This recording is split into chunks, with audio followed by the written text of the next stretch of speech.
Добре.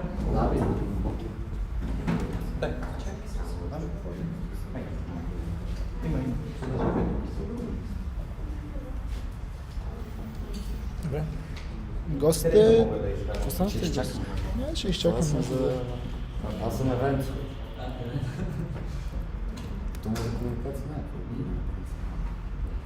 Комуникация не е.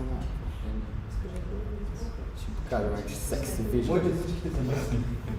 По-добре не.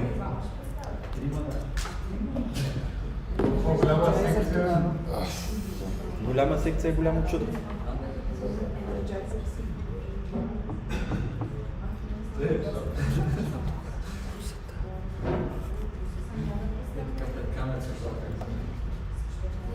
Ей, нека да тръгна.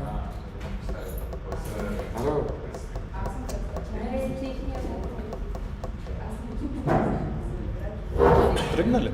Май тръгна, да. Въпросът е откъде се чува. Мога да им кръснеш през прозореца. Чува ли се? Да, добре. Абе, да не се разливаме сега. Да. Нали? Може ли по-малко от минути мога да почнем само да видя това?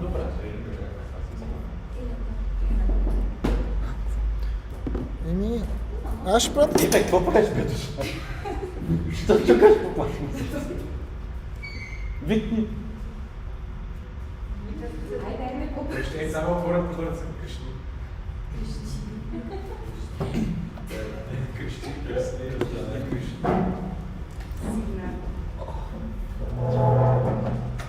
Крещи, да знам, че те будат.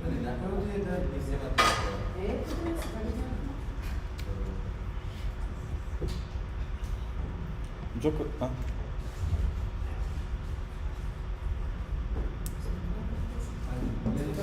All the single ladies, давай. Ще танцуваме.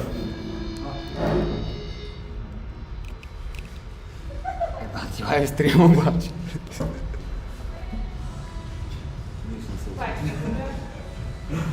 Аз мисля, че трябва да се пусна Backstreet Boys, не знам какво друго. Мисля, че трябва да се пусна Backstreet Boys. Само тук не се излагат. То, значи колко тя доста. Точно нула. Айде, да за едно нещо искам да се справя. Добре. Не знам, защо не ми излиза този линк. Опа. Много тъп.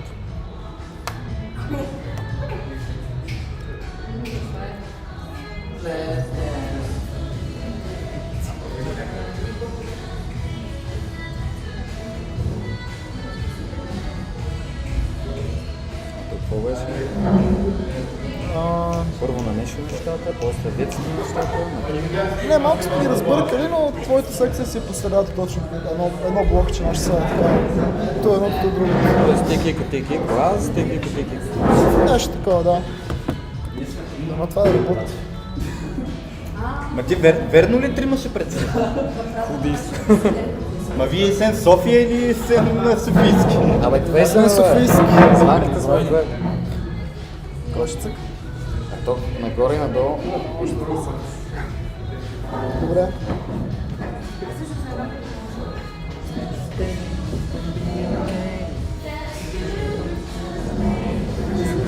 Много ясно.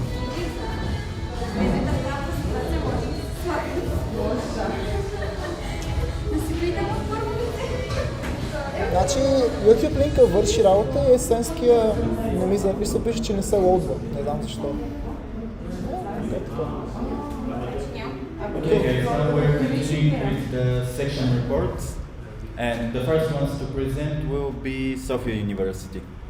Please. Thank you. Welcome, dear guests and everyone. We are from the Sofia University section, which is the biggest section, the oldest section in Nisan, the best section, the biggest one.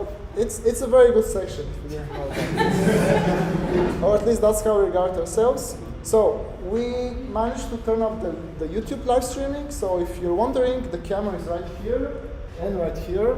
So this records this part of the screen, so until you, and that's pretty much it. And this camera records from here, so in this area here, and also from here. So if you want to be in the video, you can stand somewhere close to the screen. Here you won't be visible, so if you don't want to be in the video, you have options. No. Here you're visible still. So we can do You're not illegal visible stuff here. You can do what? Can we do illegal stuff here if the camera cannot catch us? Just a second. It can catch you. Yeah. Okay, so what happened with our sections is the last section report in October. Батареи? Battery low. We'll connect it. Что? Okay, so what happened since the last section report is that we actually got a new board. Приказывай. Я вообще прилетели с вами.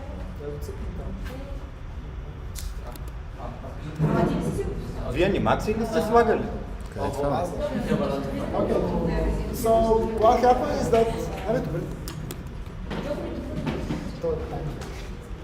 so we actually got a new board, and the new board is actually 5 very impressive gentlemen, which are called these guys. Because we are 5 of us, we named ourselves Backstreet Boys. But better. So the hashtag is me. So we have me. Actually, let's start with Mishu or Dimitar, who is our president, who is not here, but he's very supportive in our team. We have Kiku, who is the vice president, he's dealing with most of the HR stuff. we have me, which is the local representative and also the treasurer of the section. Yeah, then it's Ivan, also known as Lorenzo. Or event. Or events because yeah, he's dealing with the events organizations, trips and all of that. And then yeah, I'm the communication manager, and I'm never looking at the camera. Oh, that's true. Well, so what does the actual new board do and what we managed to do for these past couple of months since we took over in February? So Yes. First thing we have to mention is that we currently have 25 active members. It's us, the board. Here you can see, like we already mentioned, but we have also, we don't have financial managers because Vaket is in charge of this as a local representative. And among those people, you can see here some of them in the room. Later we will talk about that. But first, let's see what we have done for since November till now. when I had to fill in this platform, this template, we had to put some objectives, so things that we had as goals in our team, in our section. So what we as a board we wanted to do was, the first and most important objective was to repair our relationships with the international office at Sofia University. Basically, we wanted to repair this stable relationship we had 2 or 3 years ago with them. Actually, it was very successful. From the very first meeting, they said that we want to make the relationship better, to also support us with financing, with events, and to actually have this very stable, open, very communicative relationship with the main coordinator and also other people from the office. And that's totally due to Kiku's charisma. What should I say? My small thoughts. Yes. But that's true, actually. They recognized him before he even said his name. So. Yes. The second thing was to continue the section's tradition of organizing cultural events. Sofia University cannot really organize parties or social events because we want to label ourselves as more cultural. So all of our events are either traditional Bulgarian cultures, traditions, or some special holidays. So everything we do, we try to be very interesting, very cultural, and not at all this party vibe that you get from ESN. The other objective we set is to find volunteers for the section, which is always something that we want to get more people and to continue this tradition that we have to see the next people on the board. The other objective was to organize the buddy system, and the last one was to set aside some budget for merch and maybe to see around how that plays out. So with these 5 objectives in mind, let's see how much we actually managed to make progress in them. So we'll try to keep it concise. As we said, we have established a good relation with the international office. Next slide. Okay. Yes. We have attended several meetings with the student council. We have achieved them to pay our section fee. And yes, and maybe here we can mention that in the future we are planning, hopefully, to establish some kind of a contract or agreement so they can finance us every year. Yes, of course, they helped us about the budget system, and we had some arrangement for some future events. They said that they will invite us for their events in order to promote Erasmus, and we will have at least one representative of ESM on those meetings that are also together with student council.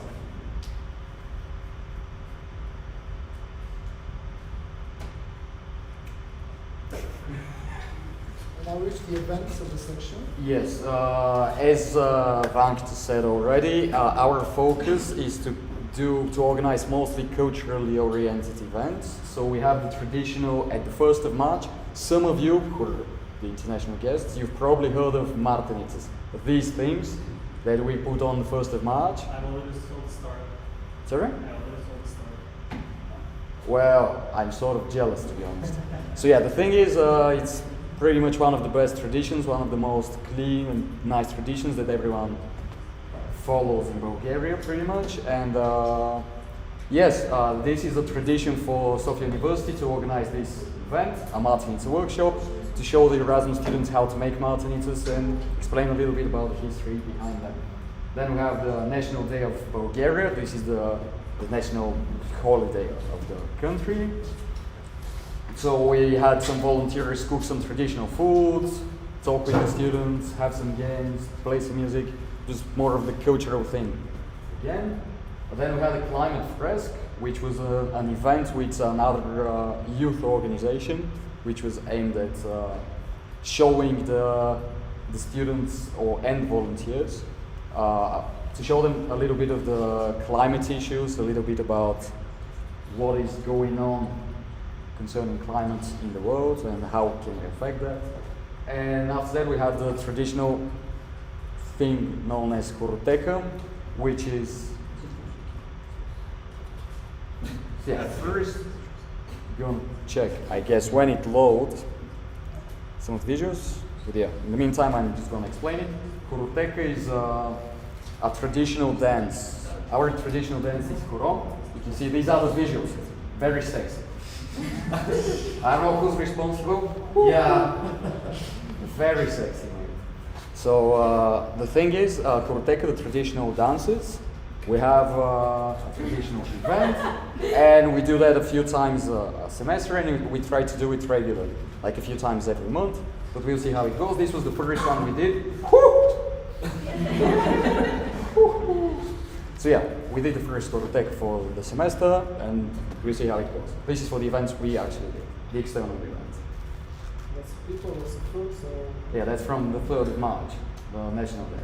And these two, quickly, were in collaboration with ESN Sofia as well. We did that ESN Sofia, ESN Sofia University combined.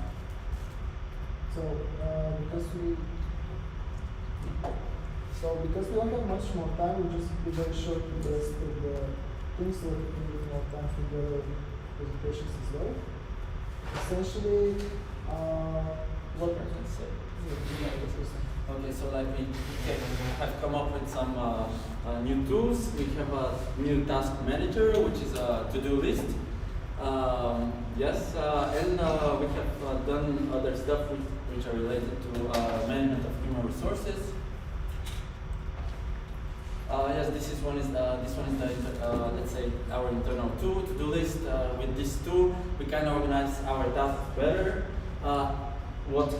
It can also help us with, for example, with this report, since we can see what we have done during the like this specific month, and then of course the next board will be able to see our work, so they will have like some kind of a base, and of course they can add up Yes, those are our internal events that we also did this semester.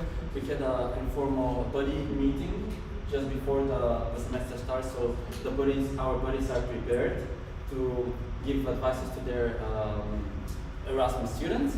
And of course, the ESN 101 that is is an event for our to train our volunteers. And with all these very interesting events and what people managed to do, I would say that we managed to maintain the budget, we managed to organize the work system well, and essentially to recruit or try to recruit even more members. Now, some other challenges: to make new events, to continue distribution, to continue selling the ESN cards which is gone, and obviously the last one is to try to create our merch. We have some budget, so we'll try to see how that goes. I think this is some stickers we managed to spend this much for EGM. With that in mind, I would say that our next goal is to continue distributions with the events, with the budget, and to see how we can grow as a team in the future. Thank you for the attention. And with that, we get the Dashwood voice for the presentation.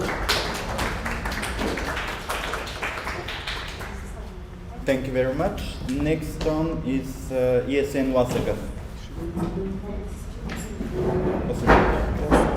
Wasaga.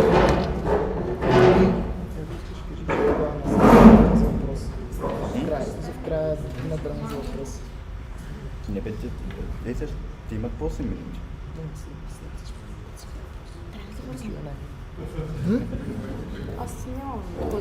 Защо? Обикновено го правим като приключи презентацията, тогава са въпрос. Не, в края след... Just to heads up for the upcoming sections, you have 8 minutes per presentation per section, and then the time that is left, we're going to ask and answer questions, okay? Това е за следващия въпрос. Добре. You have 8 minutes. Okay, thank you. So now I'm going to present the report of University of Architecture and Engineering. So, okay. Since we don't have many active members, as you can see, we have only one additional than the board members. I'm the only representative now here as the local representative. We have also our president, Vice financial manager Banus, and the communication and vice president are Daniela and Asko. We also have mentioned our most active volunteers at the moment. The key objectives we had from the previous MA were to increase the number of active members of section level, which we weren't able to resist this obviously, so this is an objective that we're going to work on until the next semester as well. We're signing the contract between the ESN and International Office, which was successful one, creating posters and materials for the section which we did in the beginning of the semester. Future projects with ESN plus the Student Council is still a problematic topic, and the last one is organizing marketing buildings, which we kind of are in the middle of making now. Now with the key achievements that we had this semester, the welcome day was a success for us. We were able to walk the new Erasmus students around the university. We went with them to our new office, which we're going to mention later. Again, they had some foods and snacks in the office, and in the evening they went to the ESN Sofia event. The next achievement, we had a potpourri party organized along with the ESN Sofia, which was mostly organized with the volunteers from ESN Wasaga. And in the end, we split all the incomes and expenses, yes, with ESN Sofia. Another one, as I mentioned, was that we finally got our own office in the university, which we can use almost freely, but still we have some of our meetings there. The Erasmus students have their English and Bulgarian lessons there as well. Another one, we are trying to keep a good relationship with the international office. For example, they are paying the section fee of ESN Wasaga, and also some of the member fee for some of the members of the local board. We have also local boards. Yes, in the beginning of the semester, we had a meeting with the new volunteers to explain them, to give them more information about what does it mean to be a volunteer, how can they help the Erasmus students better.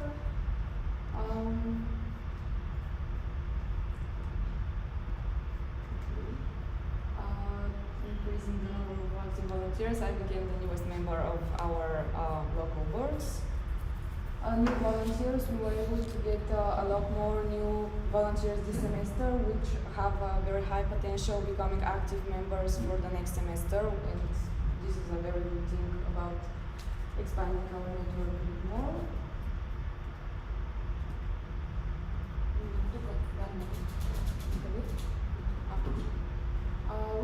We're trying also to have more regular board meetings in our office, which we have decided to be held on Wednesdays. We're trying to do them, for example, once every 2 weeks to discuss about the events, the things that needs to be decided, for example, for this National Assembly, and what are our plans for the future. Yes, we also took part in the ESN 101 organized by ESN Sofia by bringing our volunteers to that event as well. We had also, I think you skipped 9 and 10. You have to put that here, yes. There. No, maybe it's slower sometimes so that it registers. okay. Also, we had a representative international training which was held in December.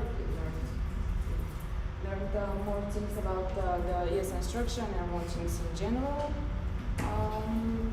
Also, participation in the national trip, which was held in March, mostly preparing for the flag parade. I already mentioned this. Also, we had 2 members who participated in EGM Bucharest. We were able to represent our university by bringing some materials that we were able to get from international office.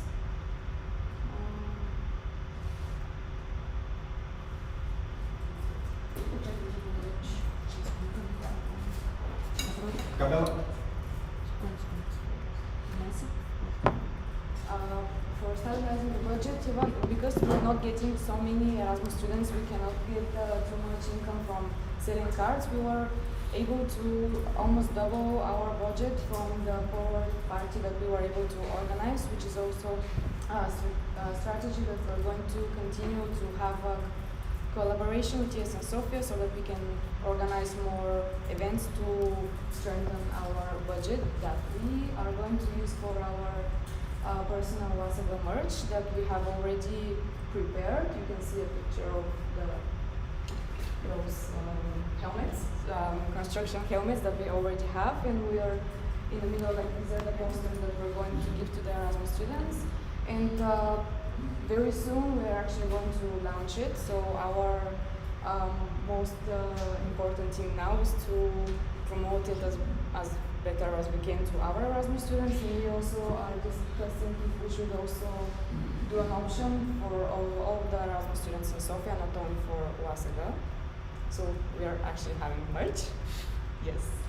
Now our key challenges, even though we have a kind of good communication in international office, we had some problems around EGM because we were promised that we were going to get financial help and more materials, but we actually didn't. We got some materials, but most of them were in Bulgarian, so we couldn't use them. And also we didn't get any financial aid from the university, so this is me and Gabi planning to destroy our university after they sabotaged us. Also, as I mentioned in the beginning, we still have problems with communicating with the student council. They keep rejecting our offer to have a meeting with them to try and organize some stuff together. And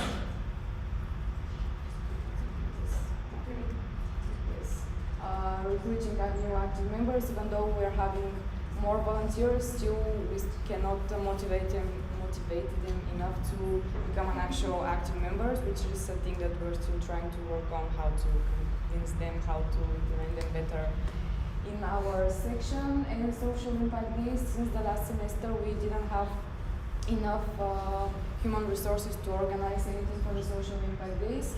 This semester our goal is to actually have something. Like we have a few ideas for the social impact day, so the semester is for sure going to be a lot more successful one. Our takeaways, we have a buddy forum that is very easy to use. There is a forum for the Erasmus students, forum for the buddies that want to participate.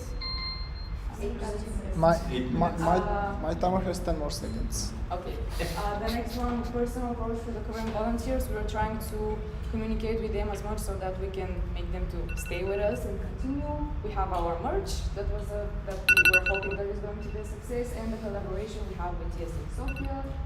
The objectives, communication with the student council to have more active members, successfully sell the merch that we have, to organize more events, and also we are hoping that we're going to have a better communication with the next headmaster of our university, because with this one we are already done. And that's it.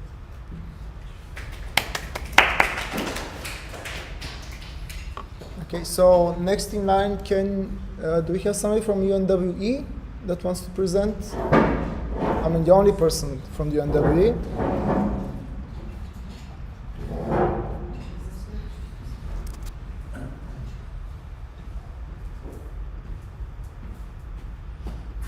A very quick recap, you have 8 minutes per presentation. The timer will be here on my laptop, so if you're wondering, you can always check it from when you're presenting. We have around 10 to 15 minutes for questions of all the sections, so just bear in mind you can keep your questions towards the end of the session. So, okay, can you get that? Okay, go. So, hello everyone. Just a heads up, can you please tell who the next section is so that we can get ready, and then set a timer so that we can yes, of course. After that we have Plovdiv, then Varna, and the end Ruse. So that's the order. Okay, so hello everyone. I'm Martin, local representative of ESN UNWE and interim treasurer, local treasurer. And here's what we've done so far. Here you can see our local board in blue. The president is Denislava Stoyanova, the vice president is Raiza Georgieva, the local representative me, and the financial manager treasurer of the section is also I take the responsibilities. The event coordinator is Rebecca Semova, and our communication manager is Laura Targanova. From last NA, we have one new member, Gabriela Yeva, which before that she was a buddy. She is still a buddy, but now she's an active member of our section. So far, one of the key achievements so far was to attract two new active members.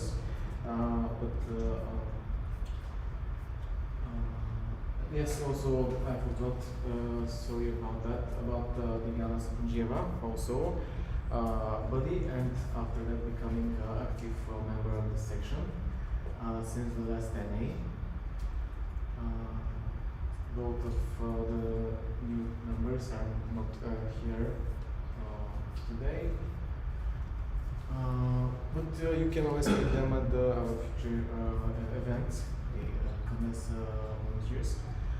So we managed to attract to join the two new active members, and also we have some around 5 new buddies for the upcoming semesters of Erasmus students arriving. Also, today we have delegates from our section on the EGM that took place last week. Also, here we are proud, we can say that took the OC role of this current NA in the jungle. Also, so far, as point of view of the budget and the cards, we provided 5 ESN cards because of the case of the cards and the shortage of them. As far as we can say that the building project is stable and we have possibility to finance delegates, volunteers, active members, volunteers of the section for international events. And there is also one local board meeting so far that took place, and it was also financed by the budget of the section. Yeah, this is also currently a challenge, we can say, the National Assembly and the best possible enrollment of it. Also, our challenge in front of us is to improve the ways of helping the students, the Erasmus students, and the students of UNWE to help them understand what is Erasmus and ESN as a part of, as a helping Erasmus students as a whole, and expanding our network. And here are some of the events that we organized. The wine and chill night. It was wine in one of the local winery shops here in Sofia. The beer pong, also with collaboration with ESN NWE and ESN Sofia, that took place in end of November. Also, we have the level up that we introduced new members and tourists to the ESN organization, and talk about the ESN as a general and what is the particular program all about. Also, billiard nights that we made speed trending for the beginning of the summer semester, and a beer pong collaboration with ESN Sofia. Key objectives that we pose before us are attracting and expanding our network. For this network, and after that, members, active members network, organization of bodies program for the semester, and helping them with the information, and in case of questions, hosting the National Assembly, of course, and optimizing our ways to help helping the Erasmus students, creating guidelines, working on it now on some of the guidelines for the UNWE, and also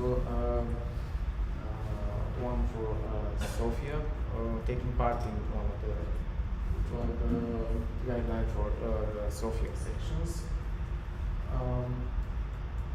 And also integrating the Erasmus students in our university successfully, because sometimes they may happen some cases that needs to be looked further, and to provide more help to them.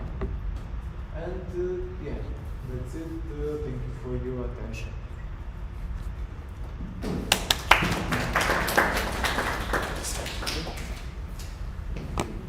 Thank you very much. Now we give the floor to ESN Paul.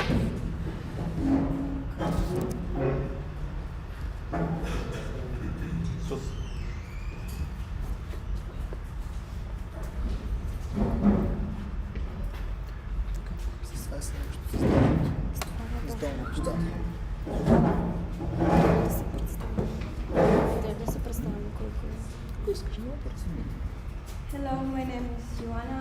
This is Chris, and we're going to present the work of ESN Positive. On this second slide, you can see our board. We are a small section, but here are not included some of our new additional members, which are active members, by the way, but you can see them on the third row, and also here.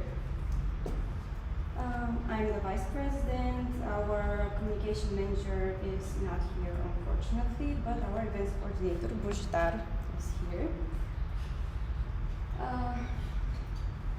Objectives. From the end of November last year, we had this. Yeah, this set of objectives that you can see here, presented here.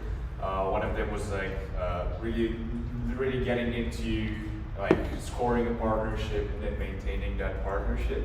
And we wanted to do it with escape rooms, but as you will see in the presentation, the things changed.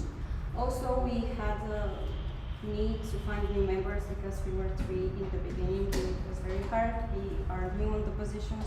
We are right now, actually, our section is from the last September. Also, we had to make a new flag for the section because the last one was lost. And to organize some board and active members meeting for the new semester. All right. Achievements. During the sorry. Yeah. So we did manage to score a new partnership in the new semester. It wasn't with an escape room, but it was with Petnoto na Roshak, which is a famous bar in Plovdiv.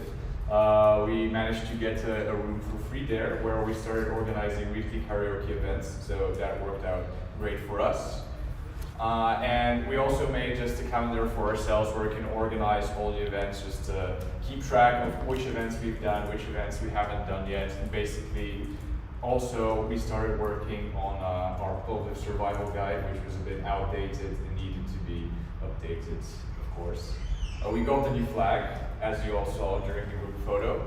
And yeah, we planned some new events for the new semester. We have one new/old member, because I was a member that I skipped one semester and now I'm back. So that's why it's new/old. And yeah, this was more for Joanna to tell, but they also had like internal board meetings to discuss the plans for the second semester and the welcome week. It was quite intense actually. So. We succeeded to do more, like 4 or 5 meetings before the new semester, which is a lot for our section. And yes, now you can see some of the events that we managed to pull off in this semester. So we also did a Martinichka workshop, which as you can see here. For our first year, it's me the first time in Plovdiv.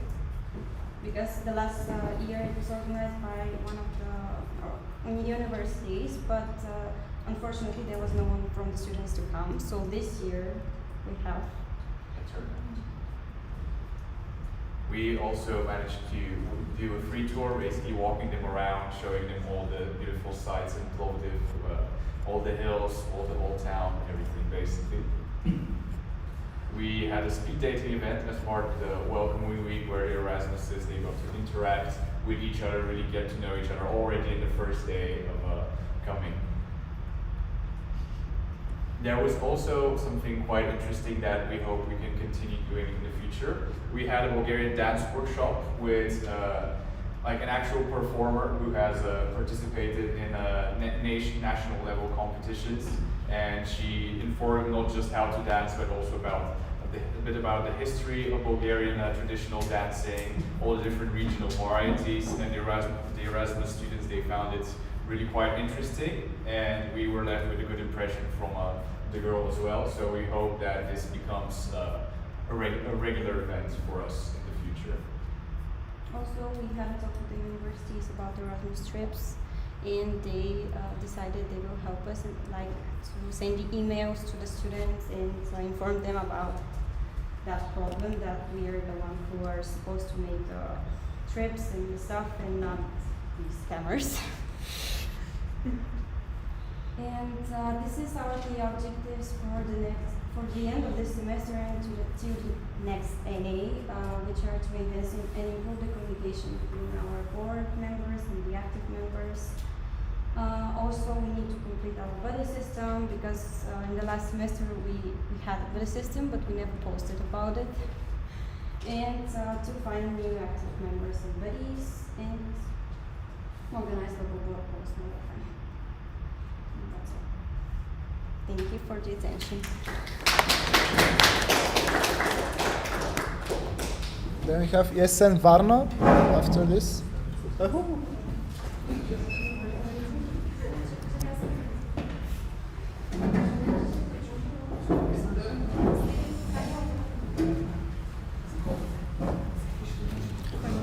Това е за надолу следващото.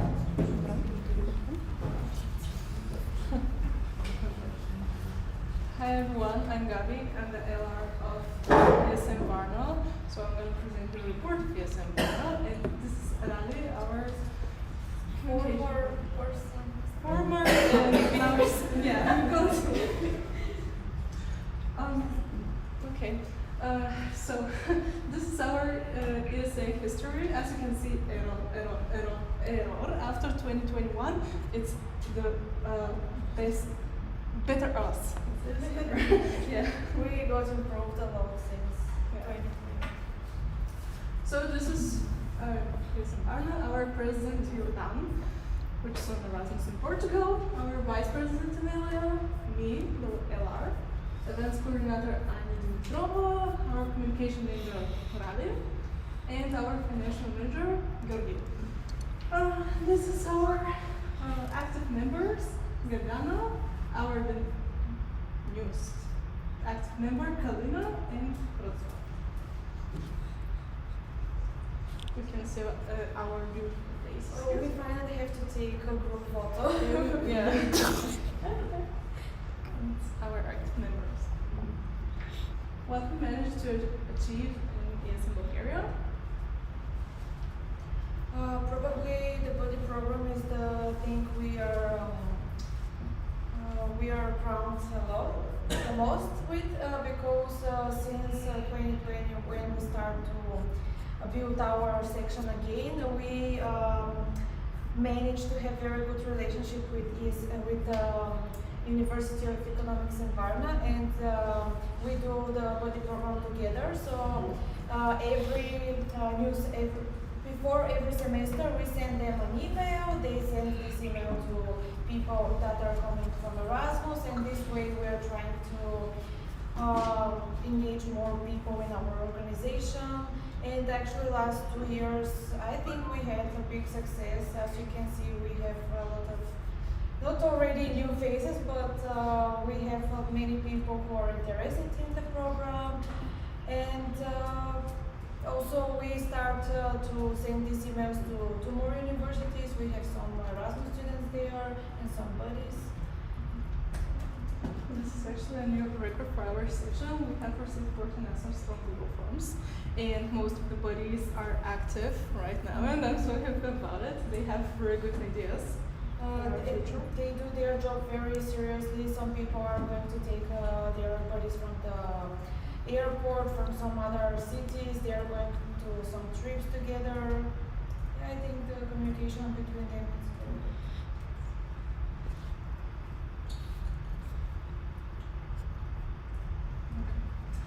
The events we had this semester. City of Varna tour, ice skating, Bangladesh night, Blush night at shelter, trip to Lada Monastery, which was an official event, but after that it actually became an official one. Martin's workshop, board game night, Erasmus bowling tournament, and craft beer tasting are actually our events for next week, but I decided to put it on the list. What did we achieve after we became official section? Rebranding of social media channels. That's thanks to our former communication manager, Giri, which were responsible for our Instagram page, our new Instagram page. But now me and our vice president are in charge of posting events on Instagram. Very good relationship with University of Economics, established relationship with two more universities, Technical University and Naval Academy. Next, new reception motivated active members and buddies, and reorganization local.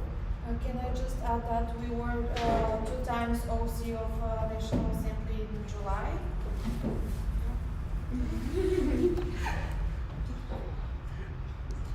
Okay, we have some partners here.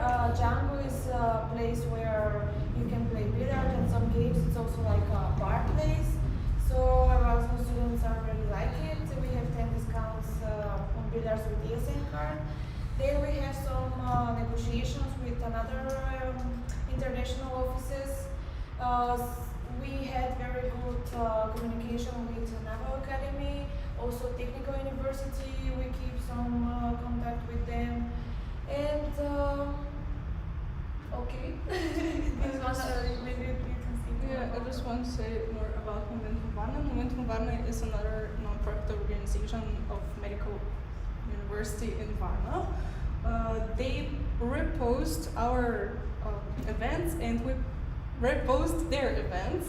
Also, this collaboration with Erasmus students who organized team parties, we're so thankful about this because they organize parties. One Erasmus student from Czech Republic organized yoga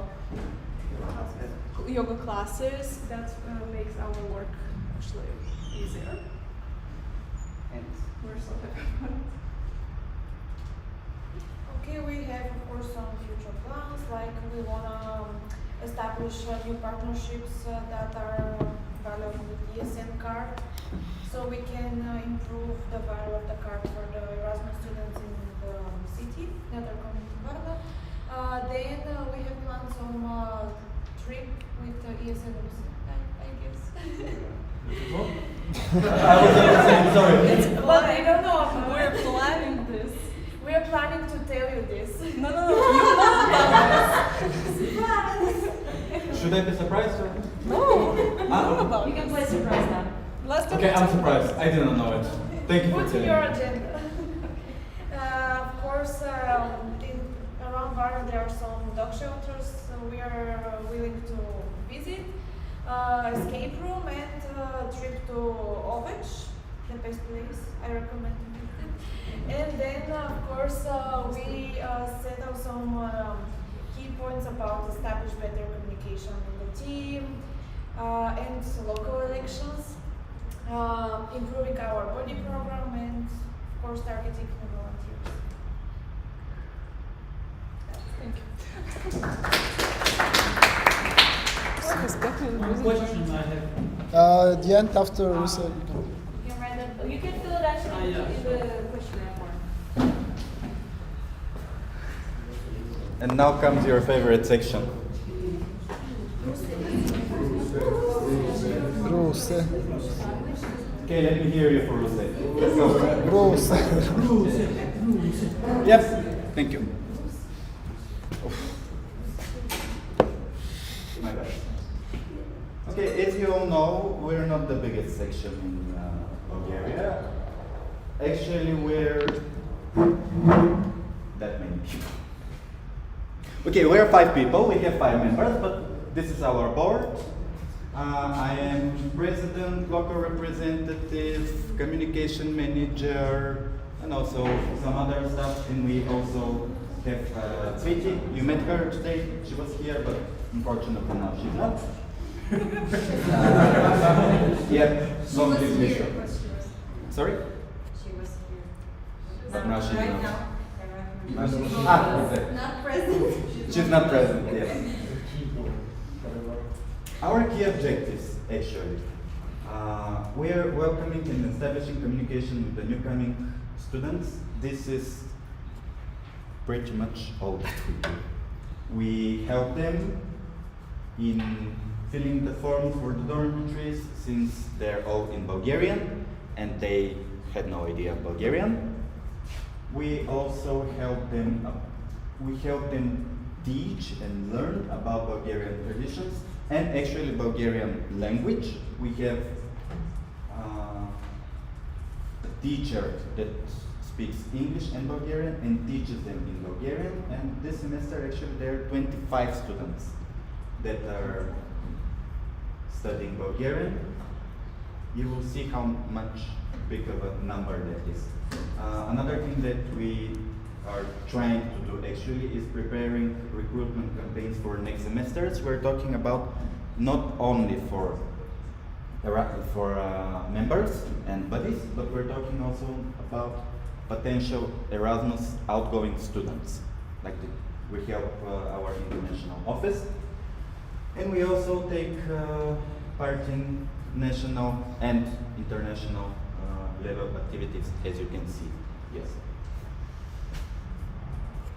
Well, most probably, yes. This is the welcoming party. Well, we don't have a welcoming week, but we have a welcoming party. For the students this semester, we have 79 students from 15 countries. This is during the event. Each and every country presented their university, presented their food. I don't know why they were all speaking about food, but whatever makes them happy.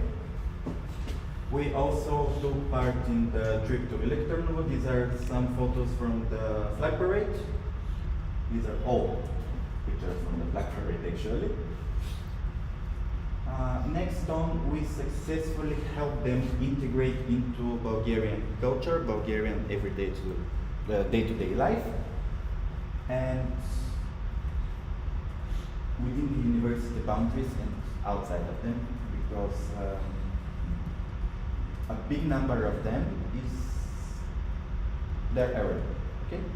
They come from Asia, they come from Northern Africa, and the cultural shock for them is huge. So we do whatever we can to make their life easier. Another thing that we did is we took part in EGM Bucharest 2020. We're really grateful about the opportunity that we got to get there, to participate in this. And as you can see our Vice President here. Our beautiful and gorgeous Vice President here. Something else. The key objectives. Keeping the Erasmus students safe and sound. We all care about this, but we take special care with ours. Continuing the good communication with the authorities of the University of Bulgaria.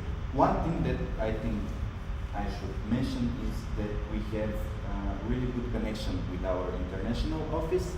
They pay our membership, they pay our section fee, yes. They also cover our expenses when we need to go somewhere, for example here or at EGM or some international events. They also help us organizing some events, not that we have that many, but still they will help us.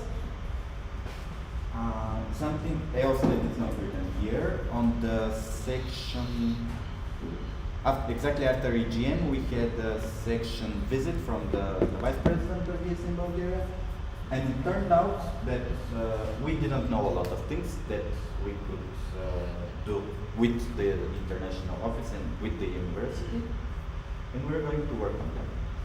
This was a good remark. And we also tried to attract new members and buddies, but unfortunately, kind of obviously, we don't have great success in it yet.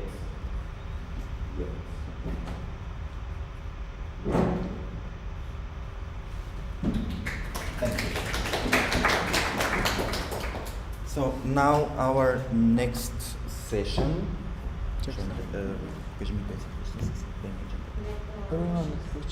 Huh? Yes, the question round. You can actually open the form over there.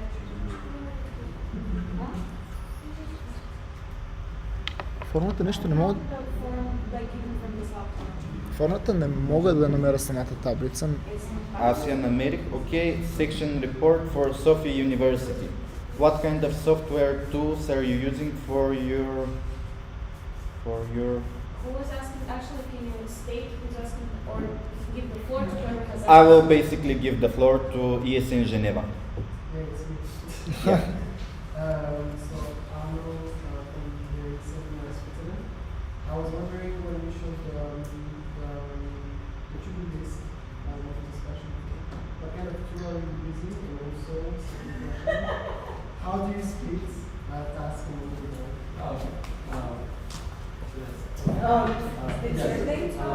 So basically, it's a really simple file tool, right? It's like Check it, two finish. columns, and then you have like to do, doing and done, and then like after every task has like our name after, for example, I did this task, so I write Kiko, for example, or yes, if Ivan takes a task, he writes Ivan, and we follow like our tasks, and the other thing, which is like, I think this is also really helpful for us, not only because like we don't forget about the main task, but for example, imagine someone from our active members or something writes in the chat, please share this opportunity with your Erasmus people.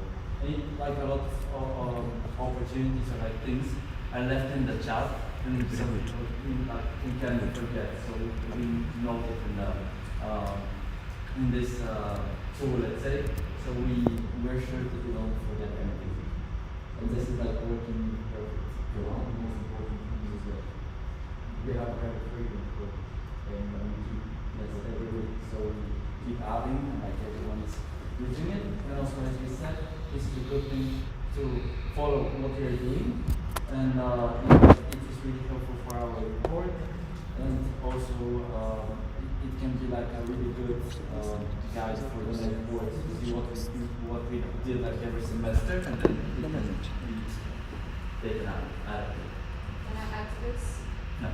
Like usually, like oh, I know already knows me with this, but I'm gonna brainwash you with this. There is an app called Trello. You were not expecting this, right? So basically, it's a free app. It's not like Monday. It's a free app. Whatever they're doing, it's not exactly. It doesn't matter which platform you're doing it, unless you really, evaluate the user experience. Here, the thing is about the approach, because to do it done. This is a framework that's called the Kanban approach. So basically, this is a task tracking system in which you have pending things that are ongoing, and things that are done, and you actually get the adrenaline rush from like the big list that you've completed of tasks, and that actually makes you get addicted to achieving it more and more and more. So it's kind of like, especially if it's very visual. If you have it on Trello, it's kind of visual, and it's like it's for stupid people. That's why I love it. Trello is very visual as a program, and you can do a lot of task management and tracking there because you have the chance to add a lot of people. You can develop a labeling system. You can set deadlines. You can create checklists and all those kinds of things, which for section management and for event management, like big events, even for, I can tell you, even for company processes, it's very good. And it's not just Trello, it's basically any software that you can get your hands to. It's just the basic framework. So Google Docs. What? Google Docs, Google Drive, those are I have something to ask. Please, one representative of each section to come forward. Or like, just so that you can ask questions. So you can be visible, like Yeah. only one. Not necessarily one. Today's procedure it's more engaging if we have at least one of the presenters in front and their questions. We're going to turn around and then the answer.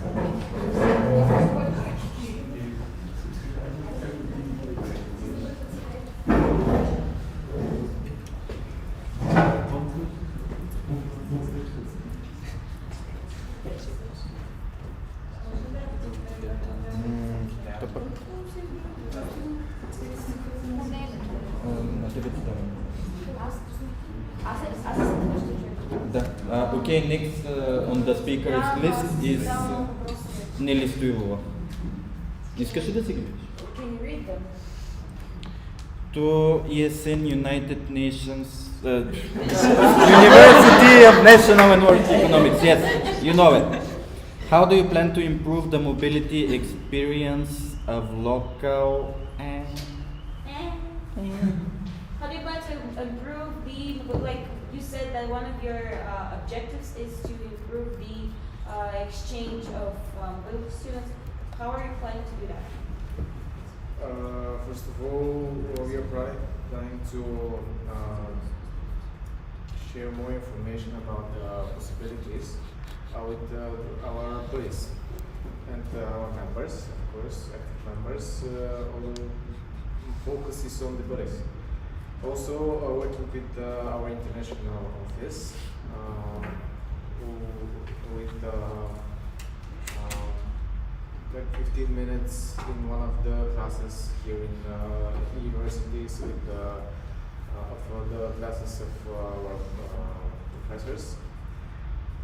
Also, briefly explaining what it's all about, what are the opportunities, what are the benefits, what are the, let's say, not what are the things that could benefit the students that go to mobility, and the main focus will be on the current students and the buddies. So like maybe I have gotten your key objective wrong, but I thought that you were focusing on improving the mobility experience, like the exchange of mobility students, and not to become more reachable and like for local students to know you, because like there is a difference. Like the mobility students are the ones that come, the local students are the ones that are here. Yes, we are working towards the two directions. Okay. We focus now on two directions. So yeah, also on the incoming students, we help them to get the most of it, most of the experience that they can here in their Erasmus, during their Erasmus here in our university, and also joining, presenting their experience to local students that are interested or not yet interested on the mobility program. Mm-hmm. So connecting both directions to work together as a whole. And do you have a specific time frame for that? Our time frame will be to firstly to make steps. First of all, to look it as an idea, to structure it, and after that, probably this semester is almost, you can say, there is 2 months from this semester that we can use. Probably they will have us alignment, and after that we'll leave it for the next semester to expand and to realize, to execute all of them. Next question, also to ESN UNICEF. How do you plan to involve more local students to become volunteers? This was covered. Okay, to all. Have you considered reaching out to international students? Yes. I will just explain here briefly the difference between exchange students and international students. We were actually covering this earlier during the Kahoot of AIM. The difference between exchange and international students is that exchange students, they come here for 1 semester and 1 year. Those are the Erasmus students usually, we call them, right?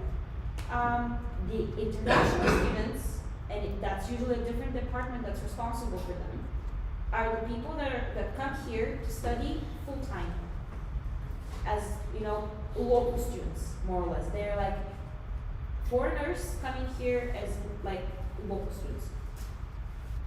So have you considered reaching out to those people that live and study here? Yes. In our university, we had only one, and he's part of our local board. Vamos. One international. He's Greek. One yeah. international. Yeah, we have like everything in our universities in Bulgarian. We have one class that is in English, but the people who study there are also Bulgarians, 19% of the time. Like Panos is the only one international students that I know in this university, and I have talked with him. There are others. They have been others, but probably of just like less than 10 people in the whole university. And I cannot say for sure, but I think that the other people from the board have been communicating with. It's like I'm gonna repeat myself. It's usually a different office/department that is responsible for these students, and it's not the IRO. That's why I'm asking. Okay, for example. So like maybe with the help of our vice president, we will be able to execute a good plan in the future. And also, I wanted to say that there is a girl that she's an international student. Her name is Gabi. Now she's in our buddy system, and she has helped us for at least 2 or 3 buddies. So she's like the first example of like that I'm, let's say, facing in this case. So in the case of UNWE, this stays as opportunity to be developed and further investigated. CSI. We have not involved any international students to date. There are some international students in a foundation we are currently cooperating with in Plovdiv Sofia Foundation, so this is perhaps an untapped resource indeed. Ruse, we can give you numbers. We can straightly give you numbers. Our Erasmus students for this semester are 79. Last semester they were 74, I think. Each and every year we get around 150 students, Erasmus students. From the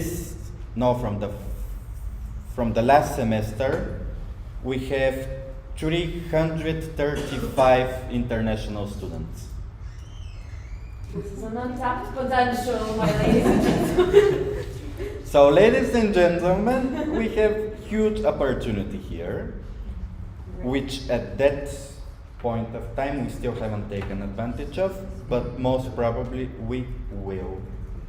With the help of our vice presidents. Yeah, if we're gonna play it like that. Okay. We're passing back the ball. We're gonna talk with our monkey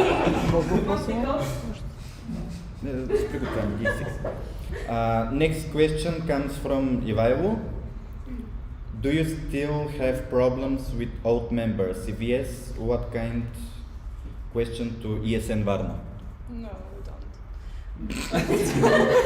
No. No, not anymore. No. Not anymore. Not anymore. Amazing. Yes. Before. No more headaches. We're happy. Next question comes also from Ivailo. Do you have system of recruiting new members? If yes, could you say more about it? Question to ESN Russia. Okay, we do have the forms, Google Forms. Unfortunately, we were not able to time manage it. Okay, if I have to be honest, we were not able to make it work for us yet. But we plan from next semester to start with the infotainment system, not infotainment system, the buddy system, but we plan to work with the university, with the informational system in the university, to show who we are, what we do, like presentation. We also plan to send emails to the former Erasmus students that come to Bulgaria, they come back. And also we plan to use the social media to promote our section and our deeds. Satisfied? Not yet because as I know so far, in Sofia University we create some kind of system to recruit new members of our section, but not on that way. We using their how to say post-Erasmus depression and to recruit them when they came back to Bulgaria and involve them in the buddy system immediately. Once they involve them in the buddy system, they slowly became a members. Once they became buddy, they start participate our events, and after that they slowly understand what actually is ESN. So I hope so in ESN Sofia University that systems to get some results, and I hope so we will get some results in other sections as well. This action, we have it. We have the email. Like we have it. We have already prepared the email template to send it over to the students. We also can get the emails of the returning students, but like I said, we didn't time manage it properly. So okay, I understood, but something that I see that it's working in ESN Sofia University, that we at least make a meeting with them. Not only emails and not only inform them that there is a buddy system and you can participate in that system, but at least we make a meeting with them. At least once they see who we are and we see who are there, something happens. Okay, I get you. Like I said in the presentation, we are really close with the international office. Whenever students come to choose their Erasmus destination, when they will go on Erasmus, we help them. We help them with the selection. At that time, they get the general idea what ESN is, and they see that there is ESN section in the university that they're going. They get in touch with them, and our plan is, when they get back, we take them for our section. Unfortunately, this practice started last semester, and we still haven't gotten the chance to work it out. But we're working on the buddy system and taking on new members. As a responsible vice president, I would like to add something. So when I was doing the section visit, we actually touched upon several points with the IRO about possible collaboration. Points where ESN can actually be present during the whole application process. Going to Erasmus, come back from Erasmus. Where can ESN hop in the whole process so that they become more related to the IRO, so therefore verified by the IRO, more authorized, like more authentic and stuff like that. And then, of course, since they have the full support of the IRO, they're gonna they have plans to organize meetings. We have discussed this, we've gone over this. They're even planning to support them financially in the organization of such events. So I really, really get you. I think that he's trying to explain you what you already want to hear. So that's what I think. We're working still. Is there any questions? Ima. Okay, next question comes from Remus. How are you managing in keeping your volunteers in your sections, and how do you proceed in regards of knowledge transfer? This goes to everyone, I guess. Yes, this goes to everyone. Again, Okay, let's start with Plovdiv. That's going to be very fast. As I said, we're kind of like, we were until recently volunteers ourselves, and we currently don't have any volunteers, so I cannot provide any feedback on that. Moving on. Okay, so for UNWE, the main focus is presentation events and events that are the Erasmus students. Okay, so in Sofia University, where we count on the IRO really much. So like we hope that they're going to contact the Erasmus people with post-Erasmus depression, so we can contact them. They can come to our section. Then we have like all the processes of the buddy meeting, then ESN 101, and then we try to organize at least like like formal events for volunteers, so we keep them motivated. And yes, Ivan wants. Just want to add to that. For all the sections in Sofia, we have an alliance or a collaboration for all the Sofia sections. In that section, it's me, it's Daniela, it's Jokozo, and one more person. We basically do the main events for Sofia, and because of that, a lot of people, friends of friends, come to us to help on the events or to just feel the vibe of the event. So I think, especially this semester, a lot of our volunteers come from those events. So those are random people or friends of friends. So like people that know the idea of ESN, they come to us as the alliance team. And from there, we basically tell them, okay, you can be an active member in Sofia University because you study there, or you can be in UNWE because you live next to it. So that's also a way to attract new people in a very informal way, not through universities, but through the events you do yourself and through your social media presence and other events. Especially for Sofia, that works, I think, very well for new volunteers and new people.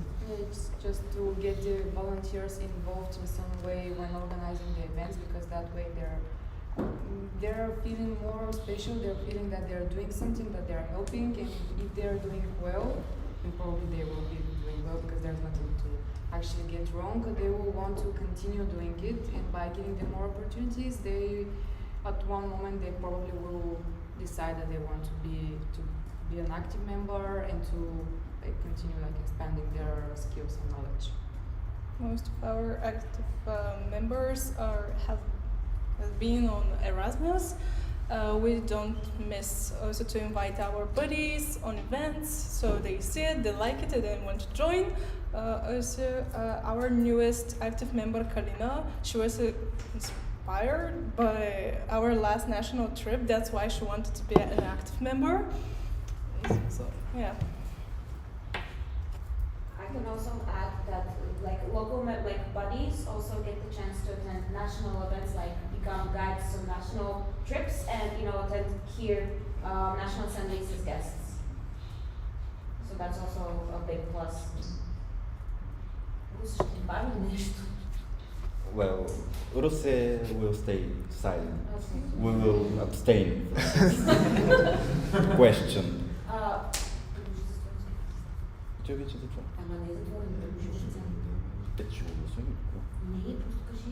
Okay, I just have to inform you that the speakers list is now closed because of time restrictions. Our last question for now is from ESN Geneva. Question to all Sofia sections. How's the collaboration going? Do you have regular calls, and is there potential to grow in your opinion?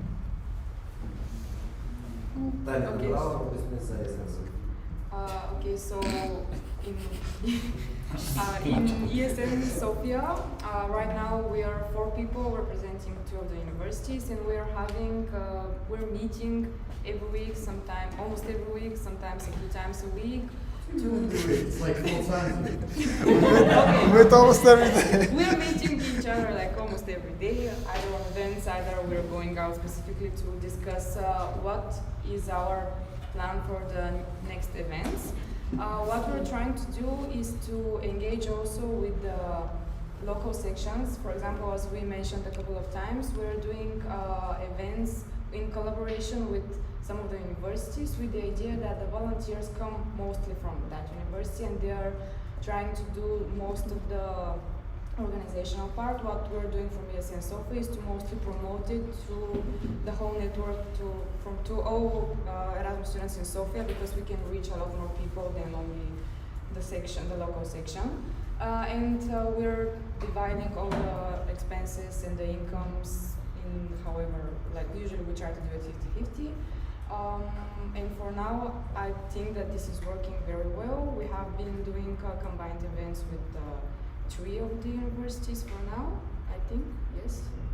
And we're going to continue doing so. If someone, yes.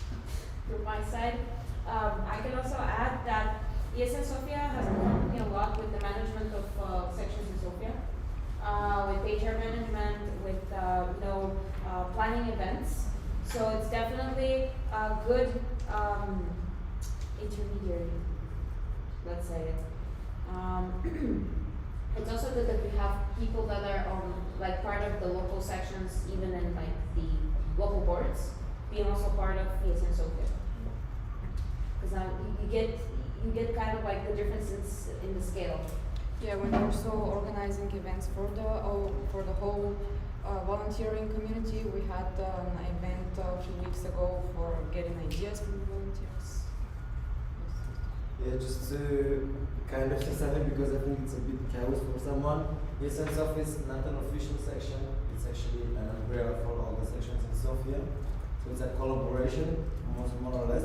That's why there is not a presentation about them, and I think we need to wait for the next Q&A, because they do a lot of things, and even though they're not official section, it would be nice to have a presentation of ESN Sofia. I can reply to that.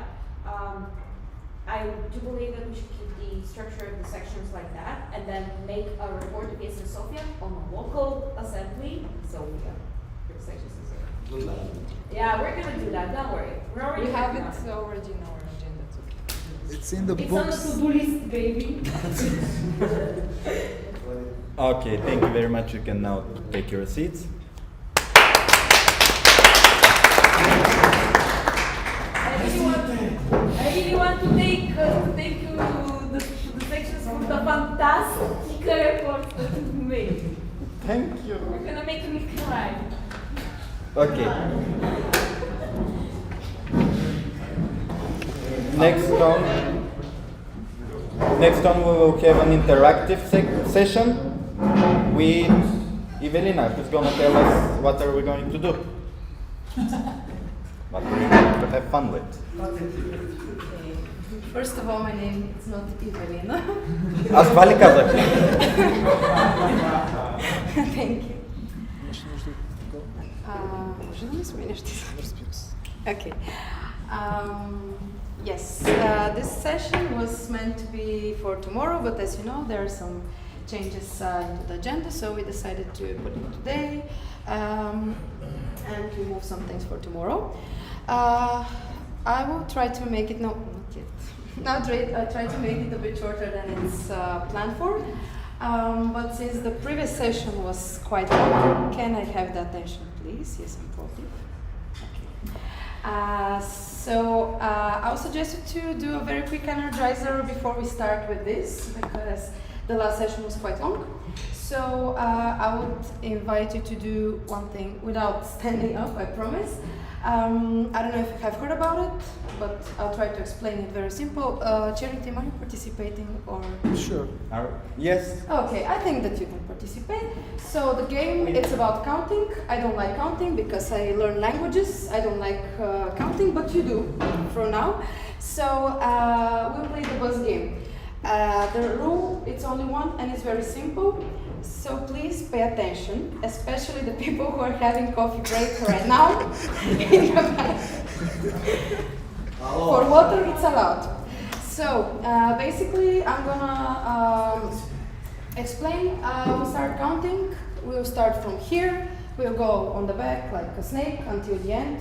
And then we go from here. Each of you will have one number. So we start 1, 2, da, da, da, da, da. But at 3, and every number that is multiple of 3, instead of the number, you say bus. So 1, 2, bus, 4, 5, and so on until we reach the end. If someone makes a mistake, we start again. So please concentrate if you want to finish this game in 3 minutes. This is the challenge. I won't put a timer, but I rely on you and on your concentration. Is it clear? First. Yes. Okay. On the back. On the. Okay, we'll find out very soon. So 3 and every number that is multiple of 3. So 1, 2, 1, 4. Maybe not 1, 2 bus. I said 1, 2 bus, 4, 5, Okay, and so starting on. over, starting over. Do your maths again. 1, 2, 4, 5. 7, What? 7, 8. 10. Yes, you.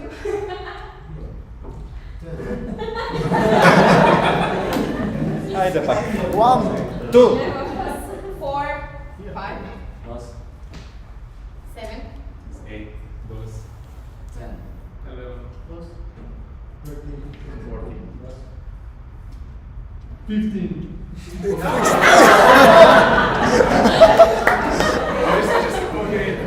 Concentrate once One. again, once again. 1, And faster. Listen. 1, 2, 4, 5, Plus 7, 8. Plus 10. 11.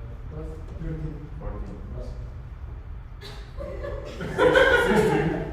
17, Plus 18.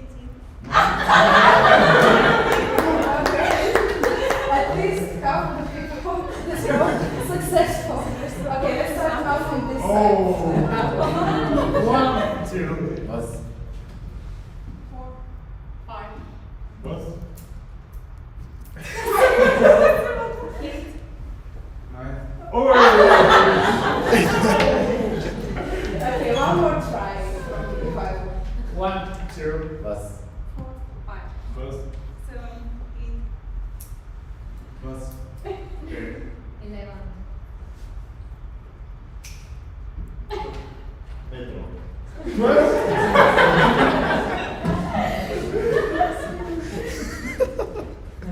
Why stop? It was a nation, and that's why. Is that good? Go on. Yes, I know. It was useful to suppose say but. I didn't hear, so you can continue. I got to finish the line. 15. 14. What? 16? 17. 19. 20.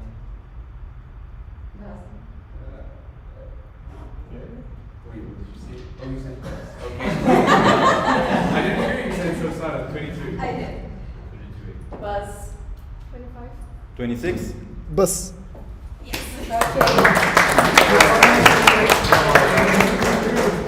At least we know how many people we are now in the room.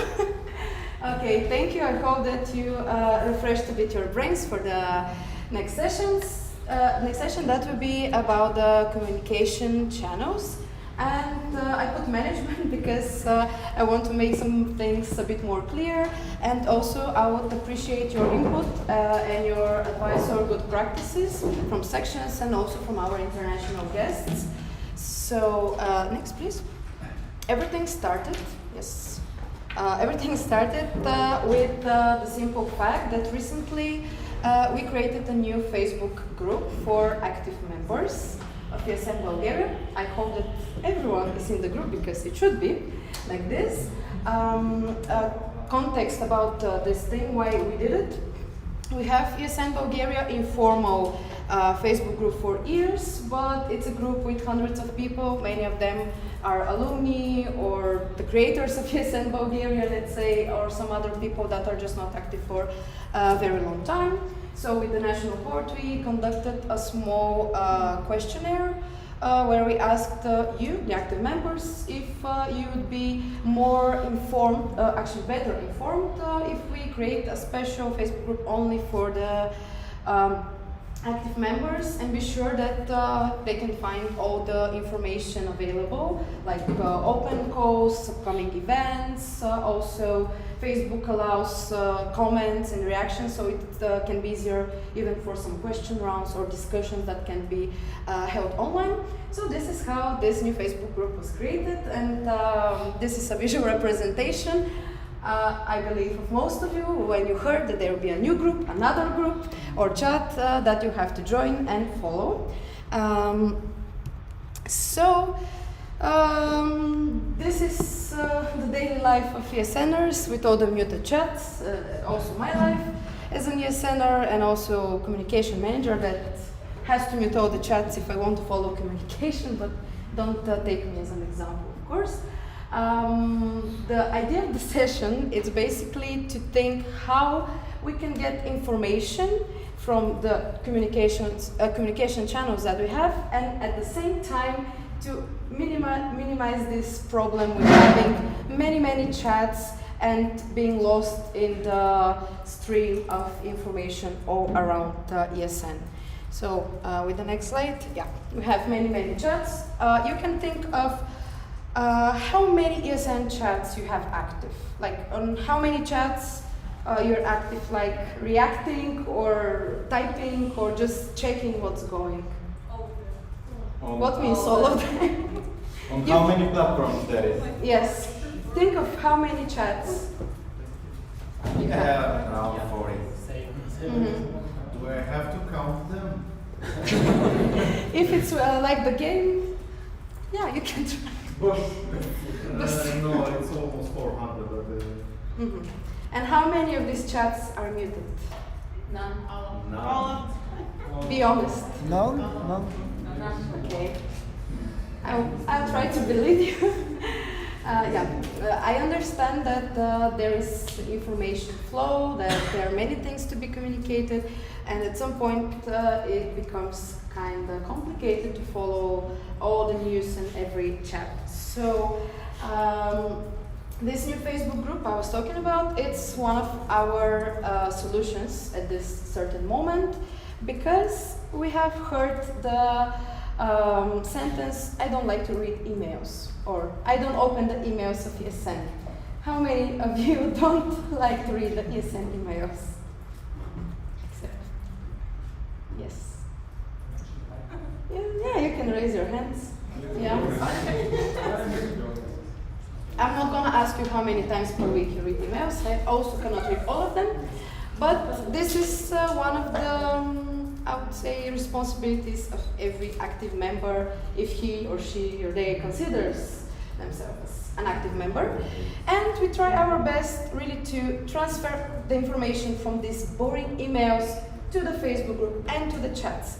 But still, not all of you are reading this. So what are the possible solutions that I believe that we may start using in the near future? I think that most of you have already heard about a community chat. Have you? Yes. How many? Okay, not much. Yeah, on WhatsApp and also on Facebook. There is one new major update, which is the community chat. On WhatsApp, here, I don't know if it's very well visualized, but here, as you can see, you have new community, and in this community, like again, an umbrella chat, you can add more chats that are for different, let's say, for different aims. I can give an example, by the way, with ESN Sofia that created such kind of community chat this semester, and you can elaborate a bit more, but as far as I know, you have the umbrella chat, ESN Sofia Erasmus students, and there are like 2 or 3 separate different chats. So basically how it works, I don't know if Dan, Ivan, or someone from the team wants to explain better with the example, or don't actually use the community chat that much because when you write something, people cannot actually react to that message. I mean, it just stays as a notification. Like the people can read it, they cannot text anything else after that. And it could be useful if you just want to deliver a message that everyone wants to see, but if you want people to engage, in our situation, it's because we're promoting mostly events, and we want to see how many people are like reacting to that message and everything, and that's why we haven't actually used the community chats that much. Okay, so I would say that in your case it's in process and kind of exploring the new feature. Right? Yeah, what I thought of is that it could be very useful for the needs of ESN, such kind of community chat, because the main one, like the announcement chat, allows messages, as Dani said, only from the admins. That can be, let's say, the local board or let's say the national board of the organization. And if we have this community chat for a national organization, national board uses the announcement chat and then can add multiple chats that will be for this national assembly, for the next national trip, for the committees, communities, whatever it's needed. And the best thing is that the participants in each of these chats can be different. So not everyone is in all the chats, which kind of minimizes the spam and the muting process. Is it clear, the explanation, or I have to rephrase it somehow, how it works? I know that maybe if you haven't used it, it's a bit confusing for me as well. But yeah, I thought that it could be a good idea at least to introduce it. Is it a comment? Okay, quick one. If it's possible. Yes. Because when it comes to sections, you guys can have the community with the members of your sections, and then each chat, like events, PR, so they can have their own chat in the community. So you can have all the people in the same place. They discuss in their chats separately, but then when it comes to the whole section, you just write in the community chat. And that way you have just one channel for everything. Yes. Can I have the next slide? Similar thing, it's going with the Facebook groups that now have the Messenger community chats.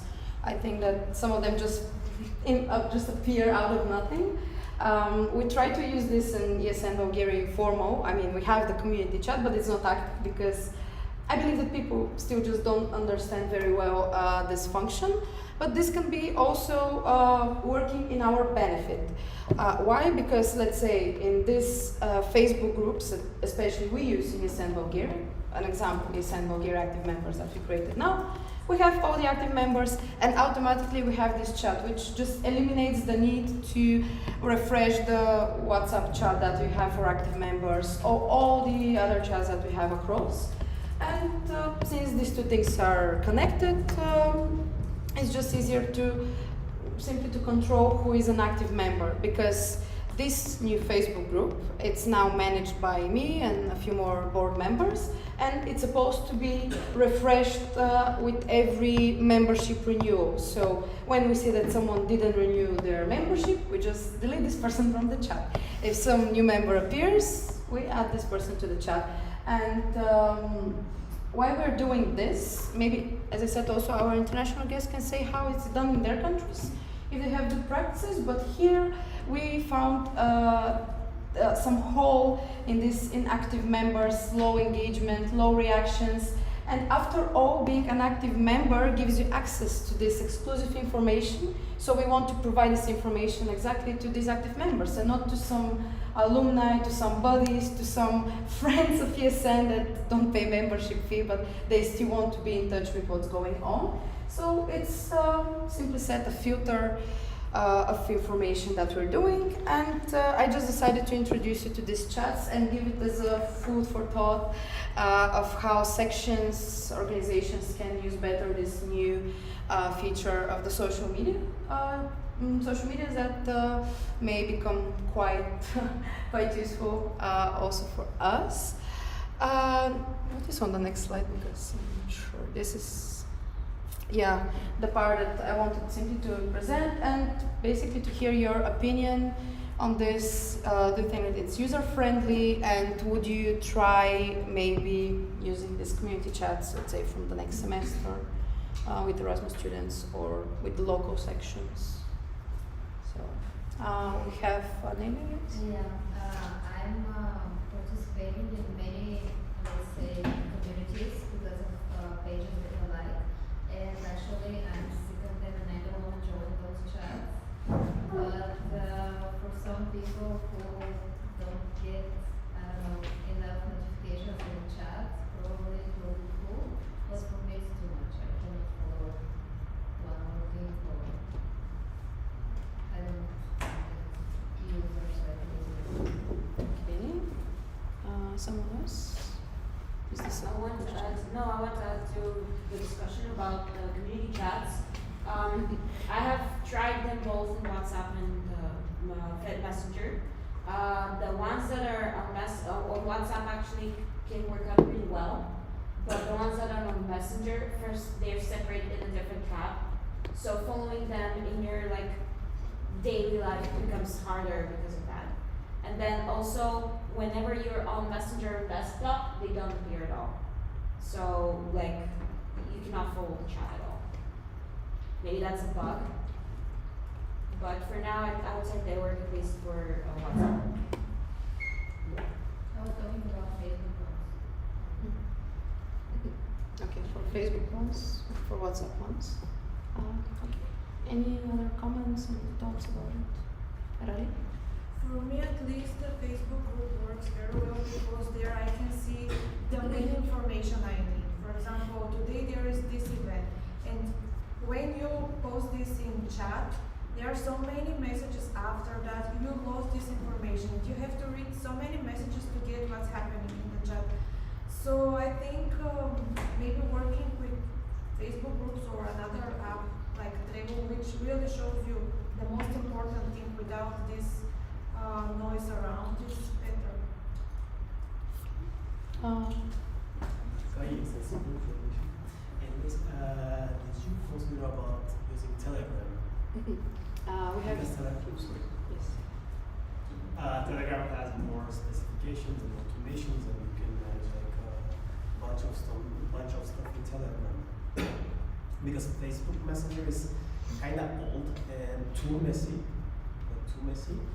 because we experienced that in Sweden, and we switched our main communication channel to Telegram, and since a year it works pretty well right now, both internally and externally.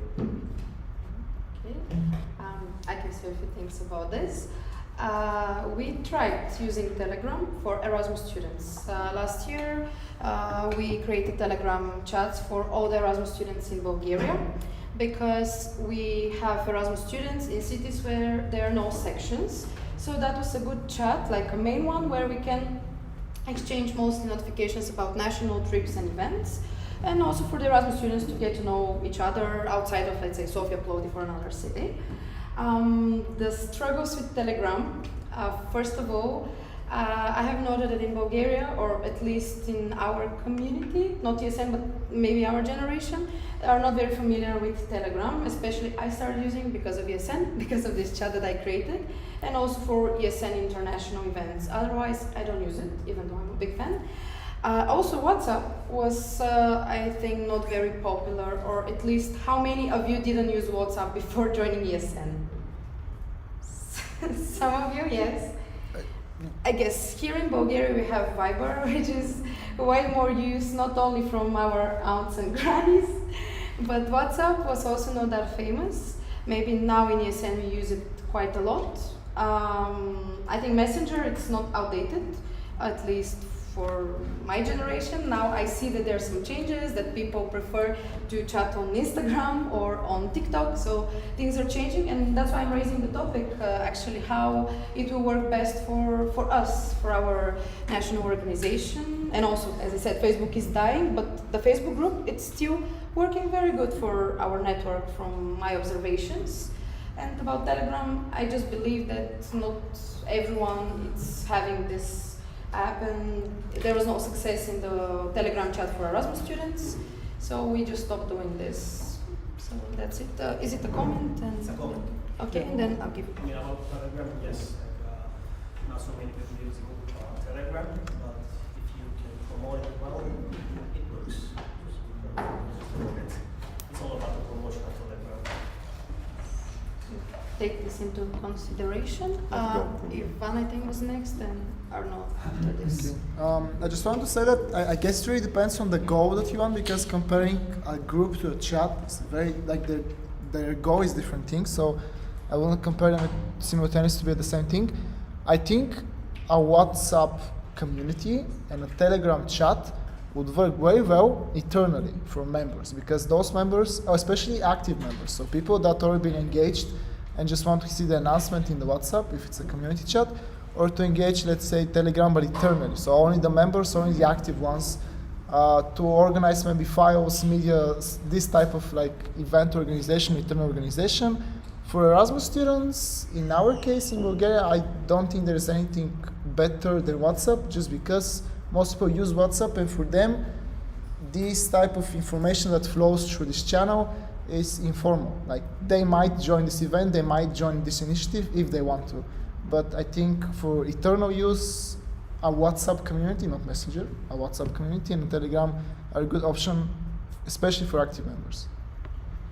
It's like a comment. Contribution? Yes. I will talk on behalf of Place in Switzerland. I would say we have many sections that are switching from WhatsApp to Telegram.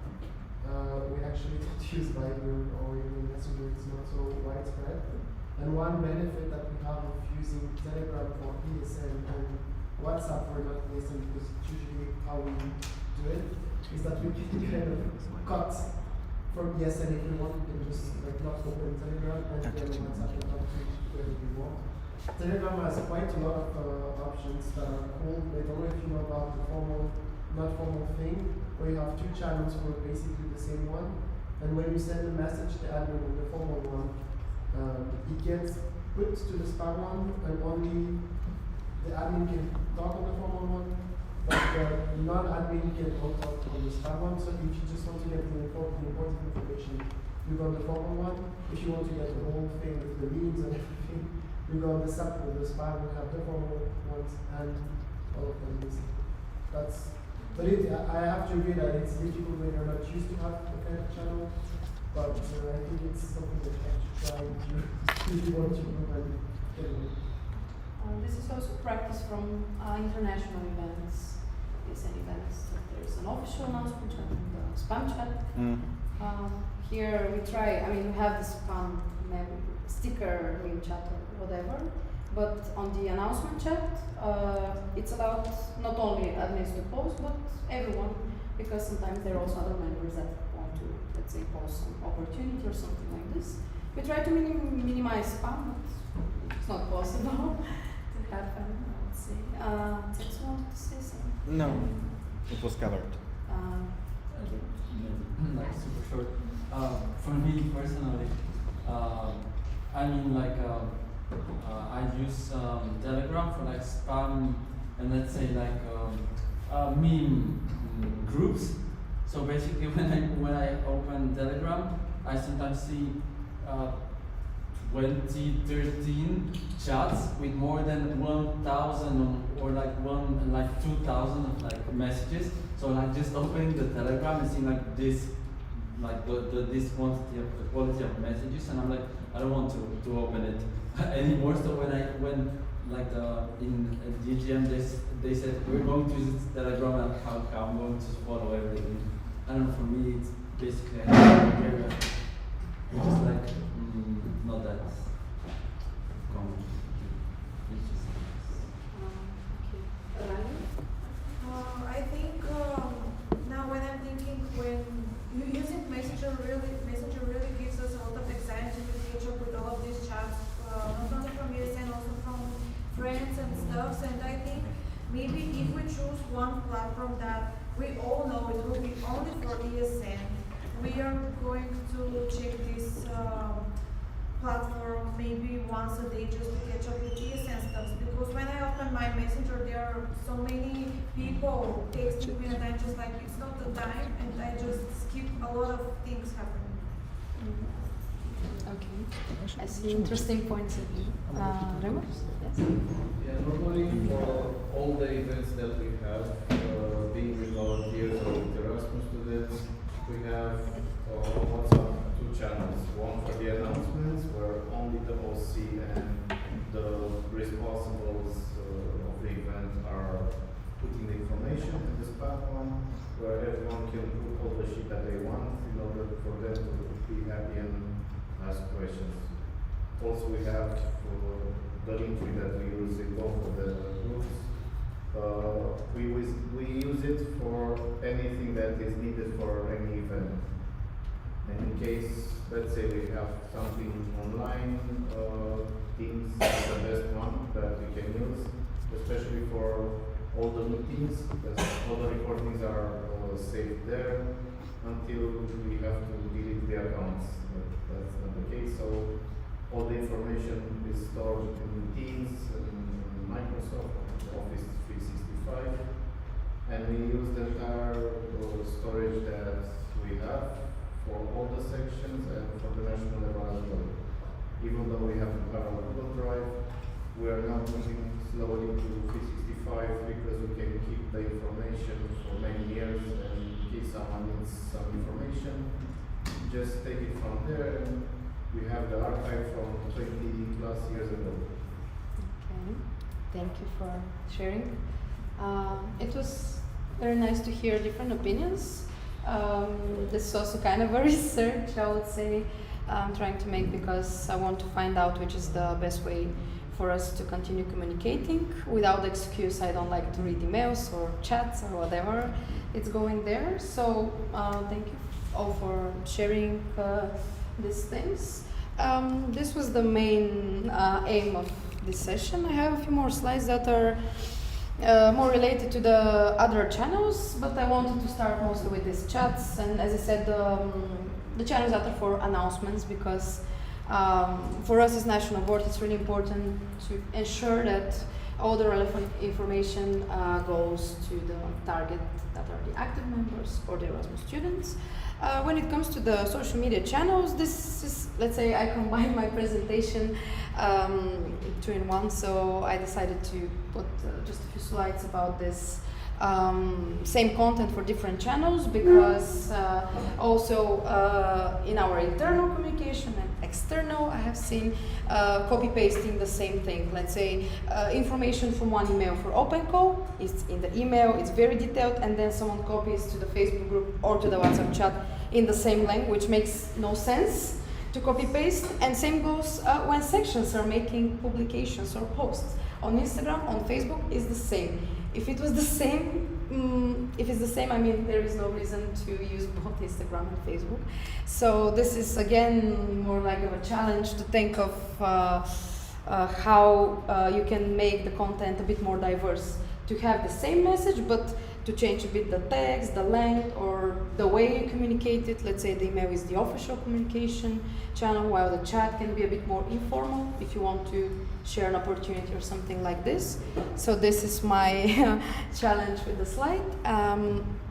And yeah, basically we have so many different platforms and channels in order to have different content, you know, video, visuals, messages. I'm not sure if I know all the social media, but I just give this as an example, that the fact we have different platforms means that we should also think of a more different content for them.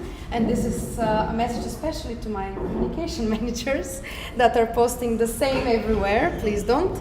And this is just a final reminder to read your emails, because after all, this remains the most trustworthy and primary way to get the news in ESN, and then to check all the other channels that we have, internal and external. And I guess that this is the end, and I hope that you'll be able to answer which is the next chat that you're muting, maybe the one of the National Assembly when it's over. But think about it, because I understand that communication in person is way more valuable and engaging than communication through social media, but this is a perfect way to communicate in ESN and also in our personal and professional lives. And think of this section when you mute the chat, how this would affect, let's say, your interest, your engagement, and yeah, basically this is what I wanted to share as a message with you. Thank you for contributing. I'll take notes, and hopefully for the next assembly I will come up with some idea on how to make the communication channels management better. Thank you very much, and we can proceed to the coffee break, I think. Yeah. Thank you for this. 20 minutes. No. 5:30. Сега колко? 5:12. At 5 minutes? Okay, 5:30, we start again.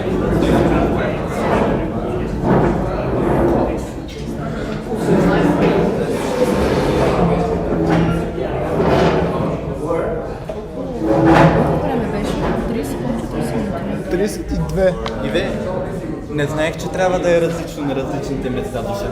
Не, че е цяло различно, но трябва да има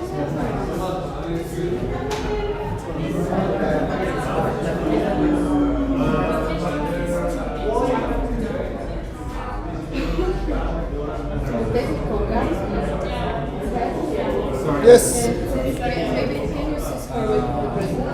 Yes. Чакай, спри за малко. Банко, спри за малко, не гей си. Добре. Окей.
is it not working? It's not connected. Remus is not working. I mean, No, I haven't done it yet. Okay.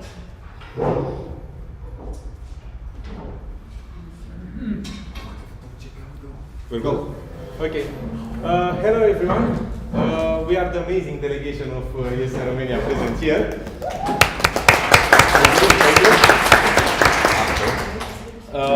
Okay, so we are from sections of ESN Pitești myself, and here are my three amazing friends from ESN Brașov. They are also, we are together part of the body section, together with ESN Uni Bucharest. And we will tell you a little bit about our NO. Next slide. Okay, I'll present you our national team. Okay, so consisting like this, we have our national board, Iulia Ghimpețeanu, who is our president, Daria Ionescu, vice president, Diana Simerea, communication manager, Bianca, events manager, Claudiu, project manager. Next. And we have as national coordinators, Liviana Strămeanu, partnership manager, and Andreea Podovei, web project administrators. Next one, please. Okay. This was the current board that we have in ESN Romania, and here is the current, the elected board that we have, and the elected national coordinators for the next term. As you can see, we have some people that continued and some people that are new to the team. Andreea Podovei, the web administrator, will take her second term, and we also have Iulia as president for the second time. We have Ruxandra from ESN Suceava, who will be our secretary general. Cristian Tutulan from ESN Uni Bucharest will be the events manager for the next year. Alexandru Tamet as our events, as our vice president. This is me, as you can see. I'm also the elect partnership manager. And here is my treasurer of ESN Pitești, and right now the elect treasurer of ESN Romania, Robert Sima. And our Kistis. And also our Kistis, which is here. Yeah, thank you, I forgot. I didn't saw her in this one. She will be our training coordinator for the next term. Okay, moving to the next part. Okay, human resources. Okay, so we are present in 12 cities of Romania. We currently have 14 sections and collaborate with 46 higher education institutions. The way we organize ourselves is that our sections organize our national events in alphabetical order. So they take turns to do it, and we have every year 2 training events, one that happens in summer, which is only for the new local boards who just started their mandate, and then in winter we have a national training event that's mostly targeted at newbies, but it's for all volunteers. And we also have 2 national assemblies, one in spring, which is an elective one, and one in autumn, where we also discuss some other matters. For some reason here in the presentation we have the ESN awards we got last year, but I will tell you about this year's because, yeah. So this year we had the second prize for the Culture Award. We had an event in the light of European Year of Youth called Erasmus Generation Summit, which is part of our big national event, Halloween in Transylvania, which we'll talk about later. And we also, us as body sections, we got the HR award for development strategy we created for our sections. Also on training we have the Inspire yes, project. on training we had also the second place for an event that was training for trainers, something like the Educate that happens every year at the international level. And some initiatives that we have in progress is to have monthly community meetings. So every member of the NB and NC meets with their counterparts in the local level. This happens mostly online, either in a formal or informal way, but unfortunately at some point we will have more team meetings with the communities and offline meetings as well. We have these body sections initiatives, so every section has one or two other sections. This is geographically close to them and they are so-called buddies. And we try to engage them more to do events together that would be beneficial, especially for sections which are smaller. Like we are kind of a unique case in our body sections as Pitești, Brașov, and Bucharest, that we got to be very good friends and meet very often. But unfortunately, it's not the case for all the sections. And also to have a national induction event, like normally sections organize national induction days for their newbies, but it would be nice to have a national induction day for all of them to also meet the national level and find out more about the international one.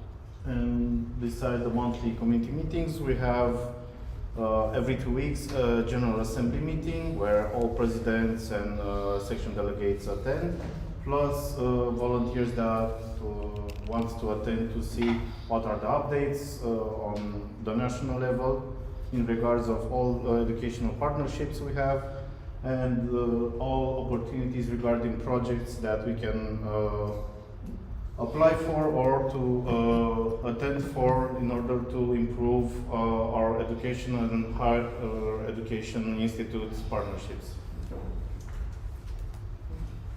Okay, so in ASEAN, Romania, in every year we do 3 big national events. One of them is Halloween in Transylvania.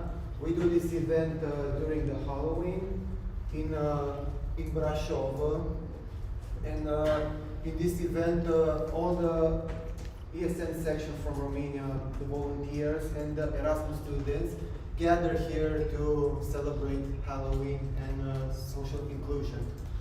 And in this period of time, we do like city hunts in Brașov and in other small cities near Brașov.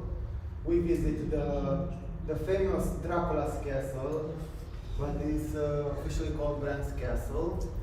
And also we do the famous flag parade and pumpkin carvings, and at the end of the Halloween we do a really big Halloween party with costumes, and everyone is costumed in different. Yeah. And the police they love joining us during the event. Yeah, noises and. Like I was participating in this event as a volunteer, and what happened during the first. It was light. It was light. So we weren't curious before, but now. Now we have to know. We already mentioned about. We will tell you after. Yeah. This is for the coffee break. Don't put it on the meat. Okay. No. So the other event is called Escape to Vama Veche. This happens during the first days of May, and this takes place to Vama Veche, at the most southern beach in Romania, which is at the border to Bulgaria. And in this event, all Erasmus and the volunteers from ESN Romania gather here to participate in activities such as volleyball matches, famous color fight with different colors, like people spraying at each other, and the images are really cool.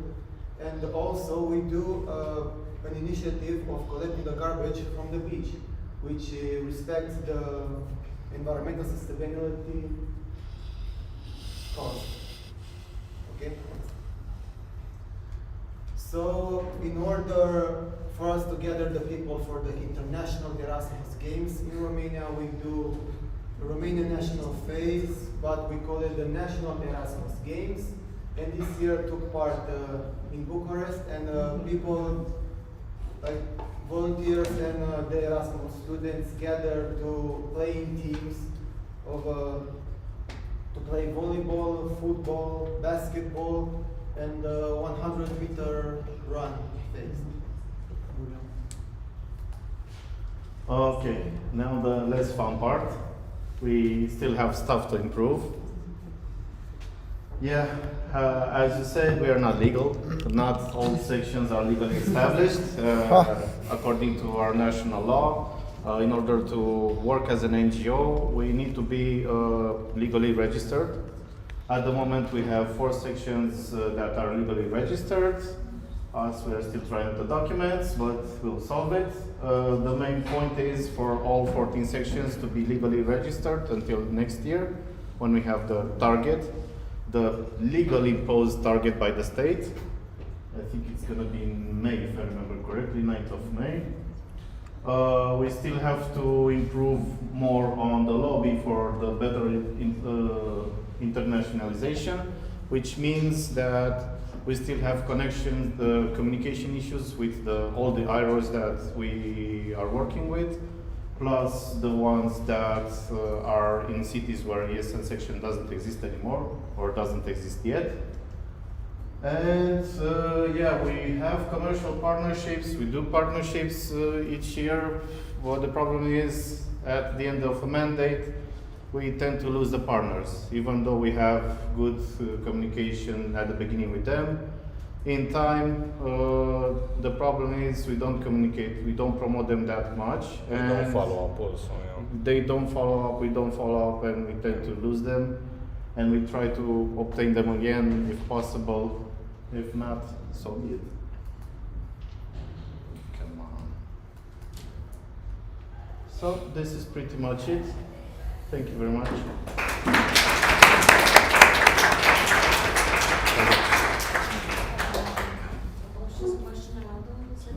Oh, yeah. It's off, I promise, it's off. Okay, good job, thank you very much. I just remind you that the question round will be after the presentations. Okay? Okay. Thank So you very we much. go. Thank you. Now we will invite our guest from Switzerland. Careful, yeah, thank you. Is it? You can use this one if you want. The bottom one is for next. I don't know if I was managed. No, Bottom is turn it for the other next. way. Yep. Bottom is for next. Next one? Previous one. Wow. Okay. Next is down. Yeah, we'll see if it works. Hello everybody. So thank you for welcoming me here. I will present you in Switzerland that you might know, that you might not know.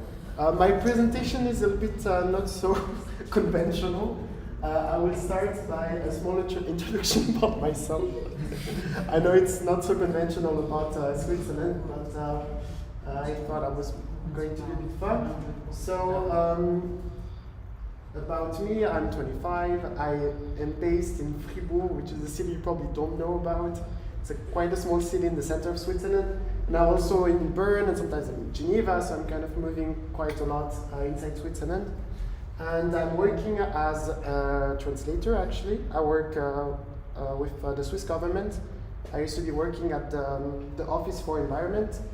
Then I'm working with the Office for Home Affairs now, so like public health. And I will be moving again to another department. I will be working at the Office for Agriculture, so I'm kind of all around Switzerland because of my job. So yeah, I translate German, English, Italian to French. You probably heard my French accent, so it's coming from that language. About my mobility experiences, so I've done 2 exchanges. It was actually mandatory for me to do an exchange. My university said that I had to go because of my degree. So I did my first one in Dublin, in Ireland, and the second one in Innsbruck. I don't know if you know where Innsbruck is. Yes, or in Austria. It was super fun. During COVID, but still fun, still partied, even during COVID. Yeah, another good example. And fun fact about me, if you invite me at your house, I'm a big fan of absinthe. I don't know if it's a big thing here in Bulgaria. No, it's not? Okay, you need to try. About me in ESN, so I've just put my my experience in ESN Switzerland. I've been enrolled with 3 local sections because I'm moving so much.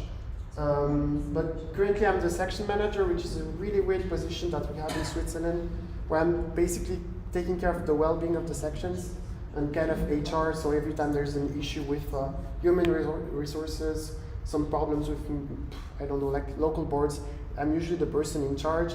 And the fun thing that I do actually is that I visit all the sections of Switzerland every semester. I go to all of them. We also have drinks, apéro, and we also do some kind of assessment as well. So it's not just fun, but it's quite fun actually. I like One of the best position. I want to be this position. That's the best position, in my opinion. And now I'm also the national president-elect, so not as fun as the previous one, but probably also quite fun. I wanted to do a small part about Switzerland because I don't know how much you know about Switzerland. It's a very interesting country. So we have around 9 million inhabitants. The capital is Bern. It's not Zurich, it's not Geneva, it's not Basel, it's Bern, which is quite a small city. We have 4 national languages. So we speak German. We have German actually, also French, Italian, and Romansh, which is a language that they only speak in the mountains, but it's a national language that we have. We are speaking, it's not so interesting, but we're split into 26 cantons. Some of them speak French, some of them speak German, some of them are bilingual, some of them are trilingual, so it's a big mess. And some of the national dishes, if you've been to EGM, you've seen maybe some of it. We have fondue, which is quite famous. Raclette as well is quite famous. So you have like cheese that you melt and you eat it with potatoes and wine. And rösti, which is basically kind of like hash browns. So like potatoes that we slice and we bake on the stove. Super nice. And currency Swiss franc. And also, important fact, we're not part of the European Union. You probably know it if you've seen us during national events, international events. It's a big thing about us. In Europe. On international events, you never forget to mention. Yeah, all the time. But let's focus a bit more about ESN Switzerland. So we have 14 sections in ESN Switzerland with around 500, 600 active members. The sections are actually representing all the linguistic parts of Switzerland, so the French, the Germans, the Italian, and the Romansh one. And yeah, so 14 sections. I'm from this section, Geneva. And so that's all the sections that we have.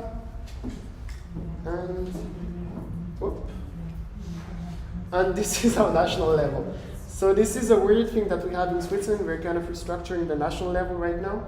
So we have teams with national boards here. So president, vice president, education and youth officer, national representative, treasurer, communication manager, project manager.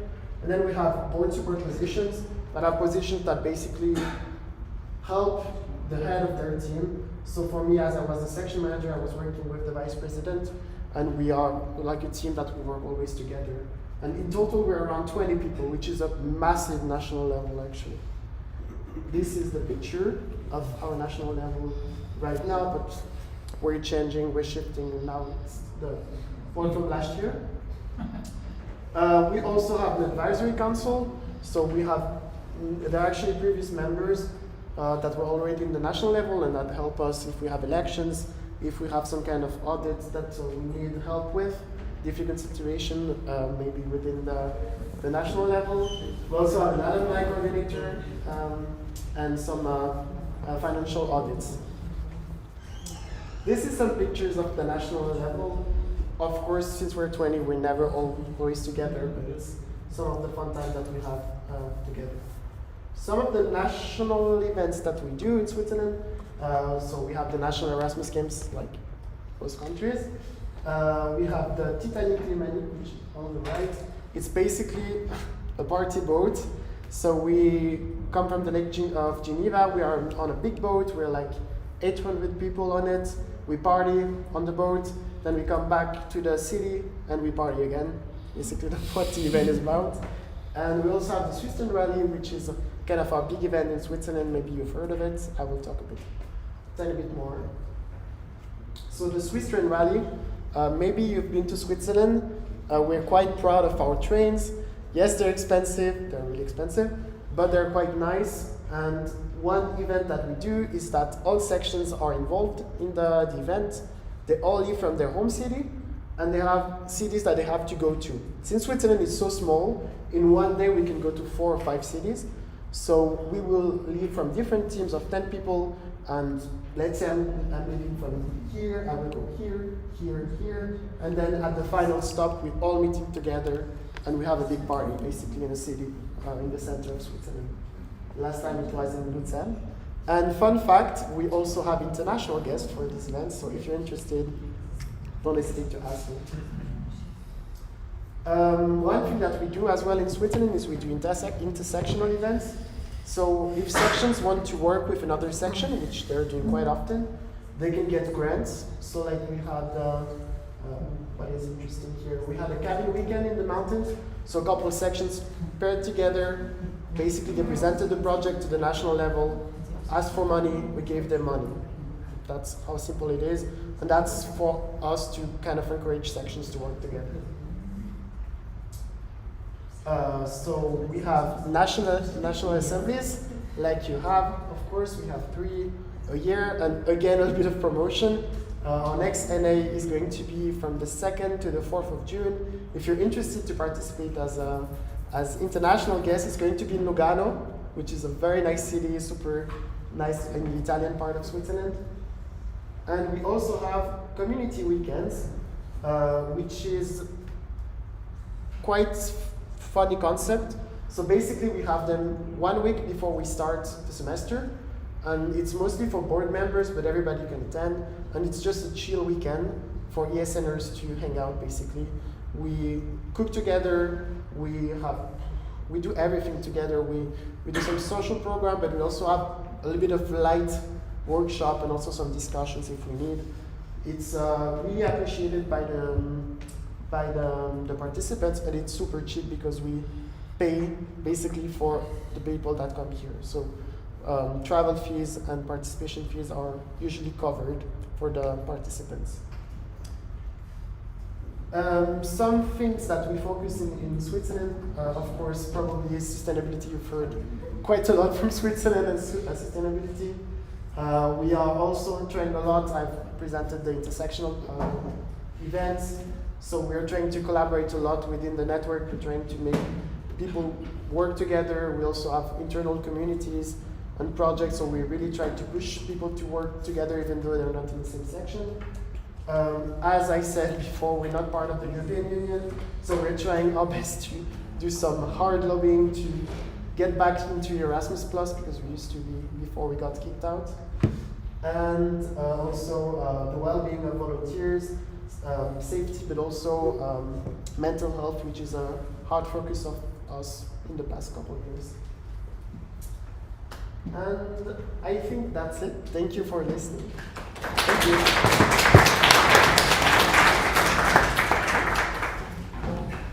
Now the final presentation will be held from ESN Turkey.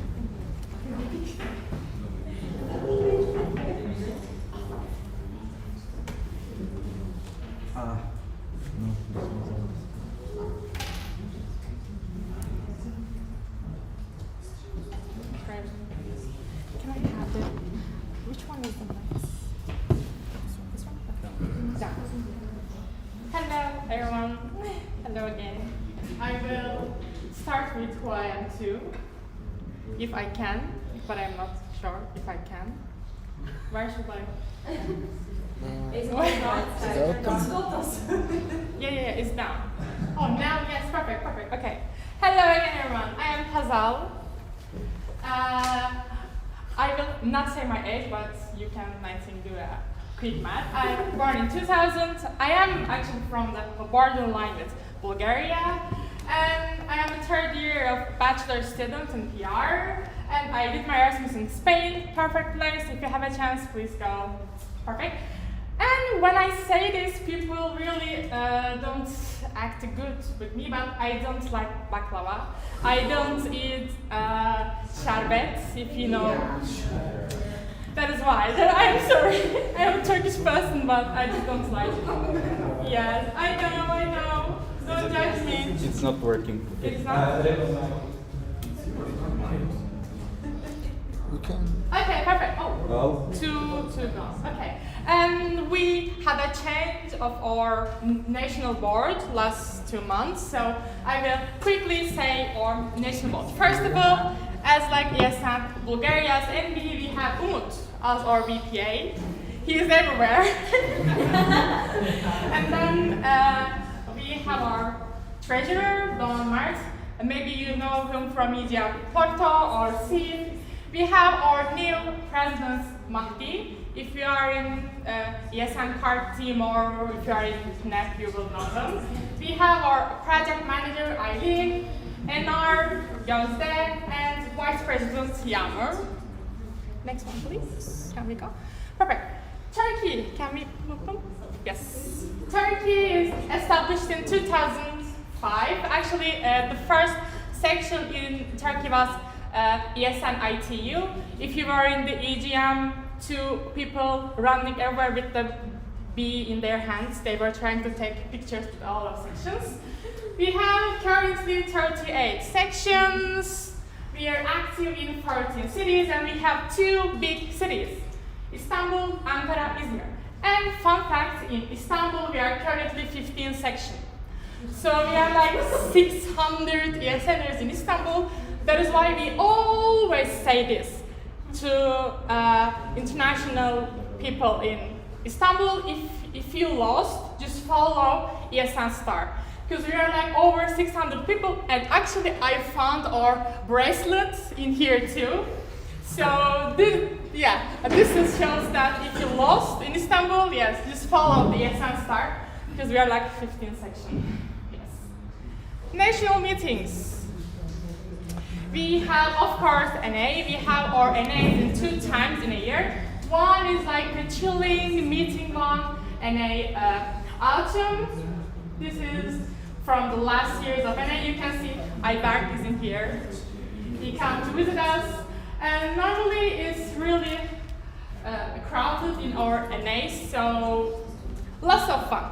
Next one, the SPM sections president's meetings. Normally we only send people to here like if you are VP, LR, or president, because it is all about SOS, and so it's boring. You can just go, yeah. I didn't attend any SPMs. Spring, electional one. Yes, it was from the last year's, and we are having our spring elections first week of June. So and it will be in Izmir, if you know it, Izmir, in an island, and organized by Izmir United, so it will be a perfect chilling event. So Turkey is close, as you know.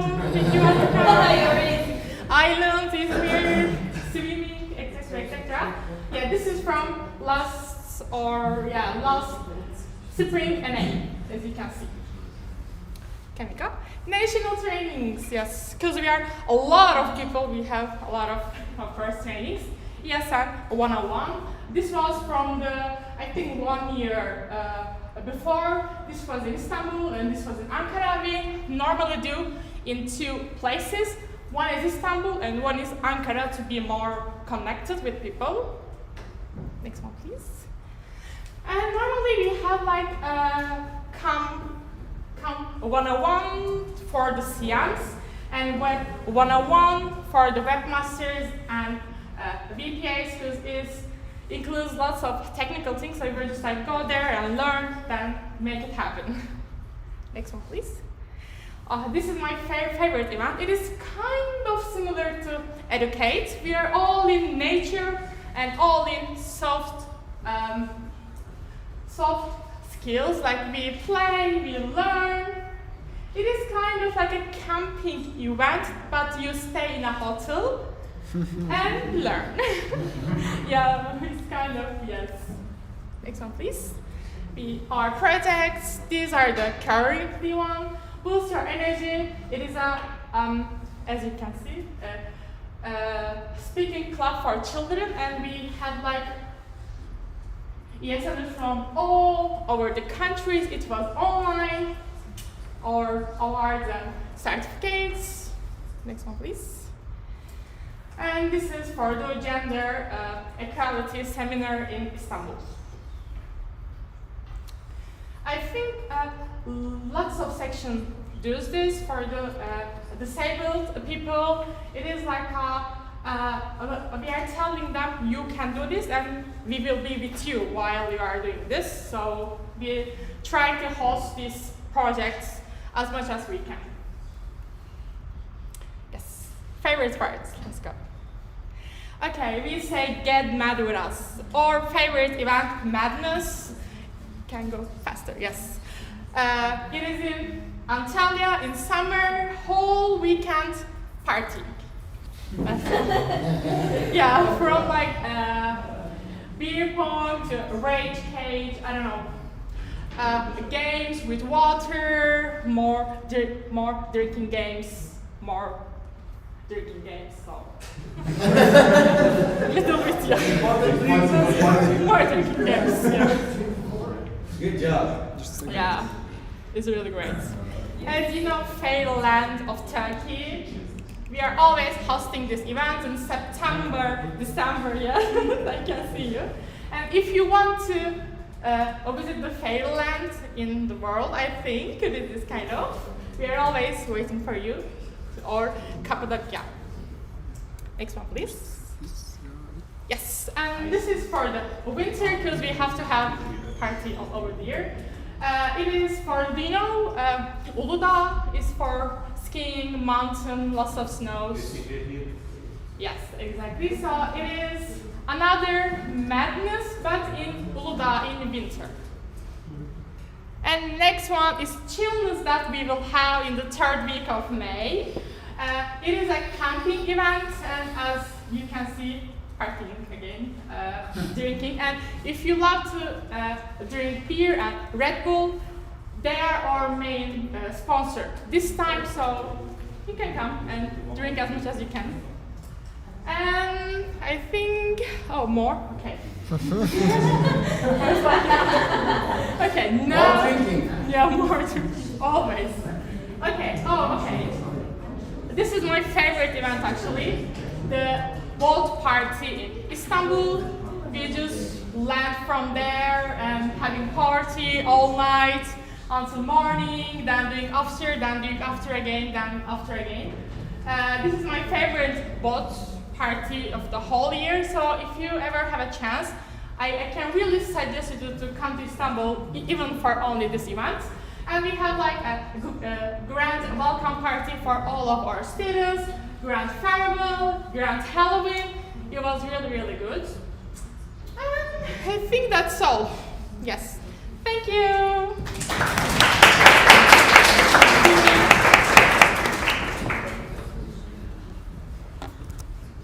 Thank you very much. Now we're opening the question round. We only happen to have only one question towards ESN Romania. Could you please come?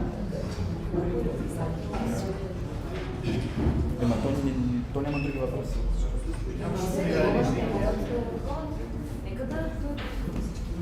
Okay, please all the delegations come forward.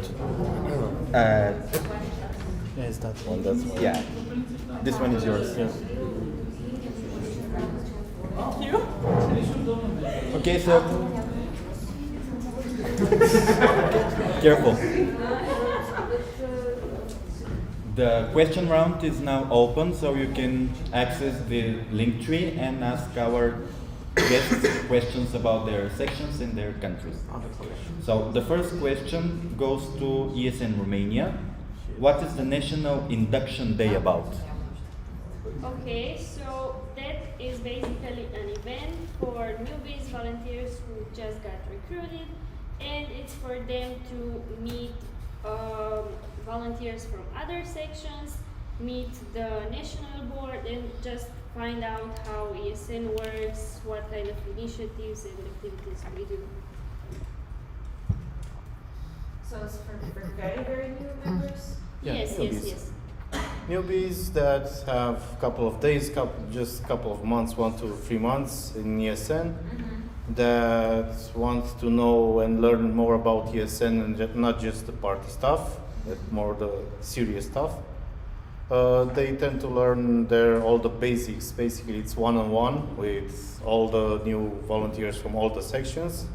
Instead of having induction days in the sections, at national level, we can just gather them like sheep, and we can teach them directly everything, all the necessary information for them to know at least the basics of ESN, how it works, and where to find information in case they need. It's like an ESN 101. Yeah. But on national level. Yeah. Okay, great. Thank you. So, that's it. Other questions? So many questions. Forest of hands. There is another question. There's another question. Yes. This one goes to ESN Switzerland and ESN Romania. What is the role? ESN Turkey as well. Okay, it goes to you all. Okay. What is the role of alumni community in your? Yes, and also. Sure. So for us, what we've done, it's quite new that we have an alumni coordinator. So basically, the alumni coordinator got in contact with all sections, and we collected all alumni, and very often they're invited to join events. And we kind of use them also sometimes as like advisory, like if we have some situations, or also sometimes when we need to get in contact with IROs, since they might have had contact before, it can be very useful. For instance, we had in one section, we needed to increase the grants that we were getting from the university. So we managed to have one alumni that came with us, and that was a bit more power when we went to the university. We actually got the grants with here. But it's quite difficult, so it's nice to have a coordinator. As for Turkey, it is a thing that we have to work on because we don't really keep our connections well, but we will try to work on this in next year, hopefully. But as for now, not really well connected, so I can't say really much.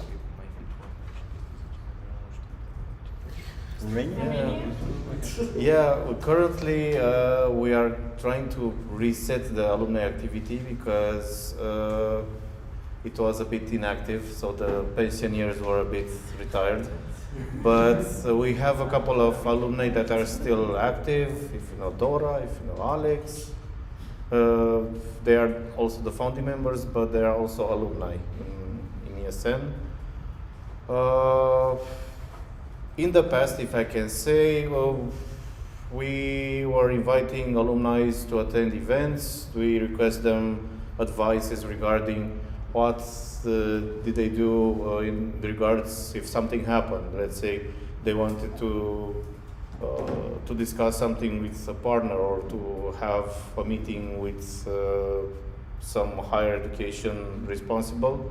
How do they approach them in order to see if we're gonna do another different type of approach, if it's okay or not. So mostly now the alumni that I know from so many years, we tend to ask them just basic stuff regarding how did they approach the situation in case they had the situation in the past.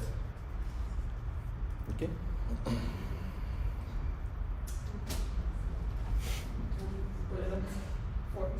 I think you can ask directly, it's better. Okay, so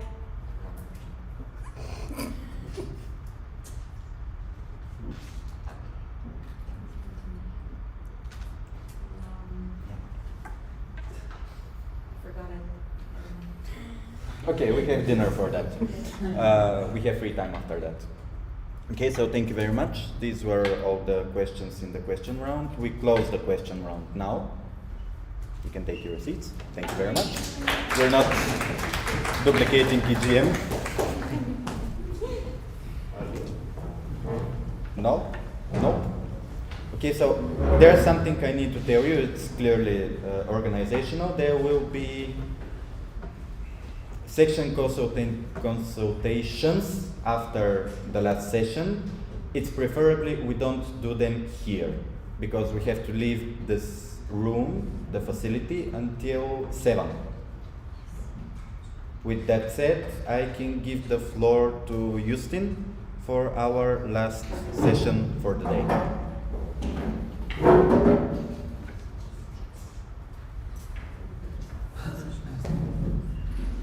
All right. Hi, everyone. And everyone is tired already. I'll try to make it super quick.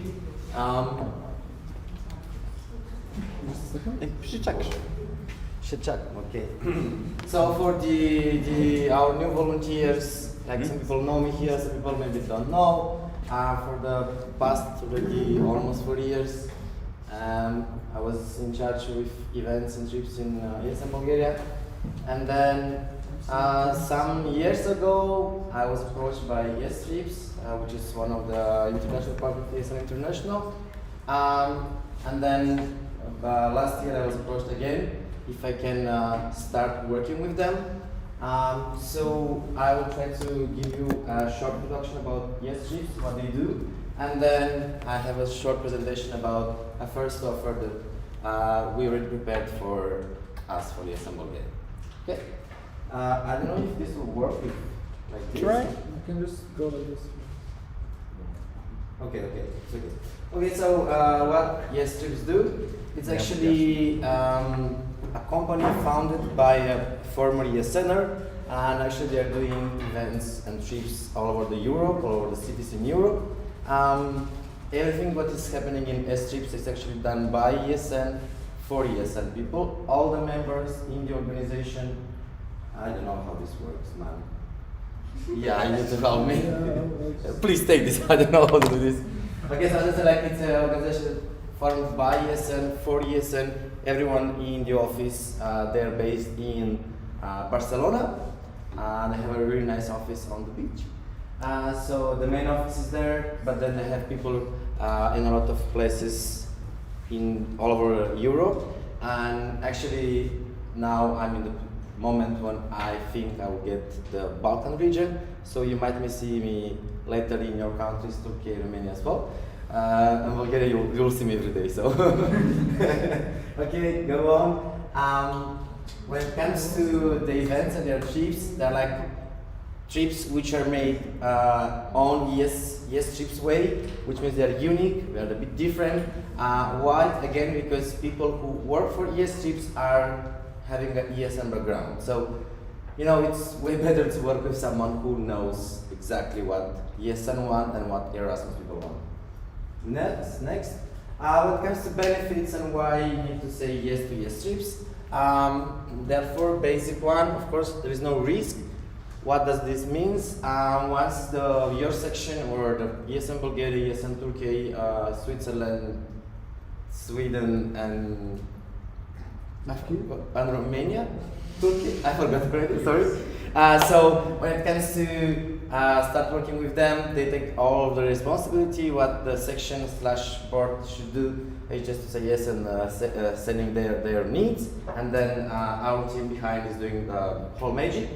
When it comes to financial part, of course, we are then fully in charge, which means once you get the offer and once you agree with the offer, what is written in the beginning, it will happen in the end. You'll get the money, let's say, even though something went wrong during the trip, or like there is some kind of bags you need to pay for something, what is written in the contract in the beginning, you'll get it in the end. Of course, it's a strong partnership. Once again, I'm repeating because it's from ESNers, by ESNers to ESNers. And of course, great memories because we always have made a team with us in all the events that and trips that ES Trip is doing. Go on. Those are like some of the pictures. You can go on again because we are running out of time, so it's okay. This is one from the Oktoberfest. From last year, there were thousands of people. I don't know, like thousands, because there are a lot of countries who, through ES Trips, bought their tickets and they went there. Next one. A few words about some interesting events ES Trips do. Skiing, the last one was in Alps. It was Austria, Switzerland, I think, and France. I involved in that. Super trip, this is a nice sponsor that ES Trips has. So how it works, like, because it's really super cool, they give an option with 3 cities. Let's say Budapest, Vienna, and Prague. Yeah, exactly. Yeah. So those are like 3 cities, but this is just one option. So they give like 3 options. We give 3 options, and then Erasmus people vote for them, and then in the end you buy the ticket. You don't know the destination. You just get information, like let's say one day before the trip, that you need to be in that specific place, and then you don't know which will be your destination. So like during a few days, you go in 3 big cities, and well, everything is prepared. That's why it's a super trip, because everything is absolutely super in that trip. When it comes to Oktoberfest, don't mind the beer. Of course, people drink beer a lot. Everyone knows it's Oktoberfest. And of course, carnivals, maybe here in Balkan countries, it's not that famous for us. But when it comes to Italy, Spain, France, Germany, for them, like carnivals are such a big thing. Let's go next. Okay, at the moment, the established partnership, of course, is an international, which is this is from where they start, and then the countries which already signed with ES Trips is ESN Ireland, ESN Czech Republic, ESN Poland, ESN Netherlands, ESN Slovakia, and a lot of sections. How this works in some of the ESN countries. Some of the sections might want to have their own partnership with ES Trips, so that's why there are a lot of sections involved. We can go next. When it comes to a new concept, actually, which started this year, it's ESN Reunion events. The one that we did was, the first one actually was for the New Year in Netherlands. There are a lot of ESN people from all around the world who went for the New Year in Netherlands, organized by ES Trips. And now we have a bigger reunion, which will be in, you can go next. It's a Jordan trip. It's 7 days trips. It costs around 600 and something euro, and it's everything included: accommodation, food, parties, and everything. Actually, during the EGM, there was a volunteer from Turkey who won a ticket to this Jordan reunion ESN trip. ESN International is actually the main promoter of the event, and for now there are already a few hundreds of people who, all of them ESN people who will go in the Jordan trip. Coming up, don't mind the March, I didn't have time to clean it a bit, but just a few events which happened. It was ESN St. Patrick's Weekend, Yes No with ESN Netherlands, and sliding trip, I don't know about this, but it's a trip, sorry for that. And the super trip that I already told you about that. Go next. Okay, and here are my contacts. Here are all our contacts. Actually, from Bulgaria, everyone has my contacts, but I already have a new email, so if you want to approach me, just write me here. Or just always text me in Instagram, WhatsApp, Facebook, Telegram, whatever you want. And now, because this is the presentation about the ES Trip as a company, now I'm coming with you the first option, first proposal that we already have for ESM Bulgaria. And this is Ibiza of the Balkans. Of course, it's just a name. Once we start to prepare it, of course, we can change it. But we came out with the idea of having like Ibiza of the Balkans because of the famous Ibiza event, which is happening in Spain. But we also have a super nice CSI, and we guys can make it better than Spain. Next. Okay, so this is a concept. This is a concept of.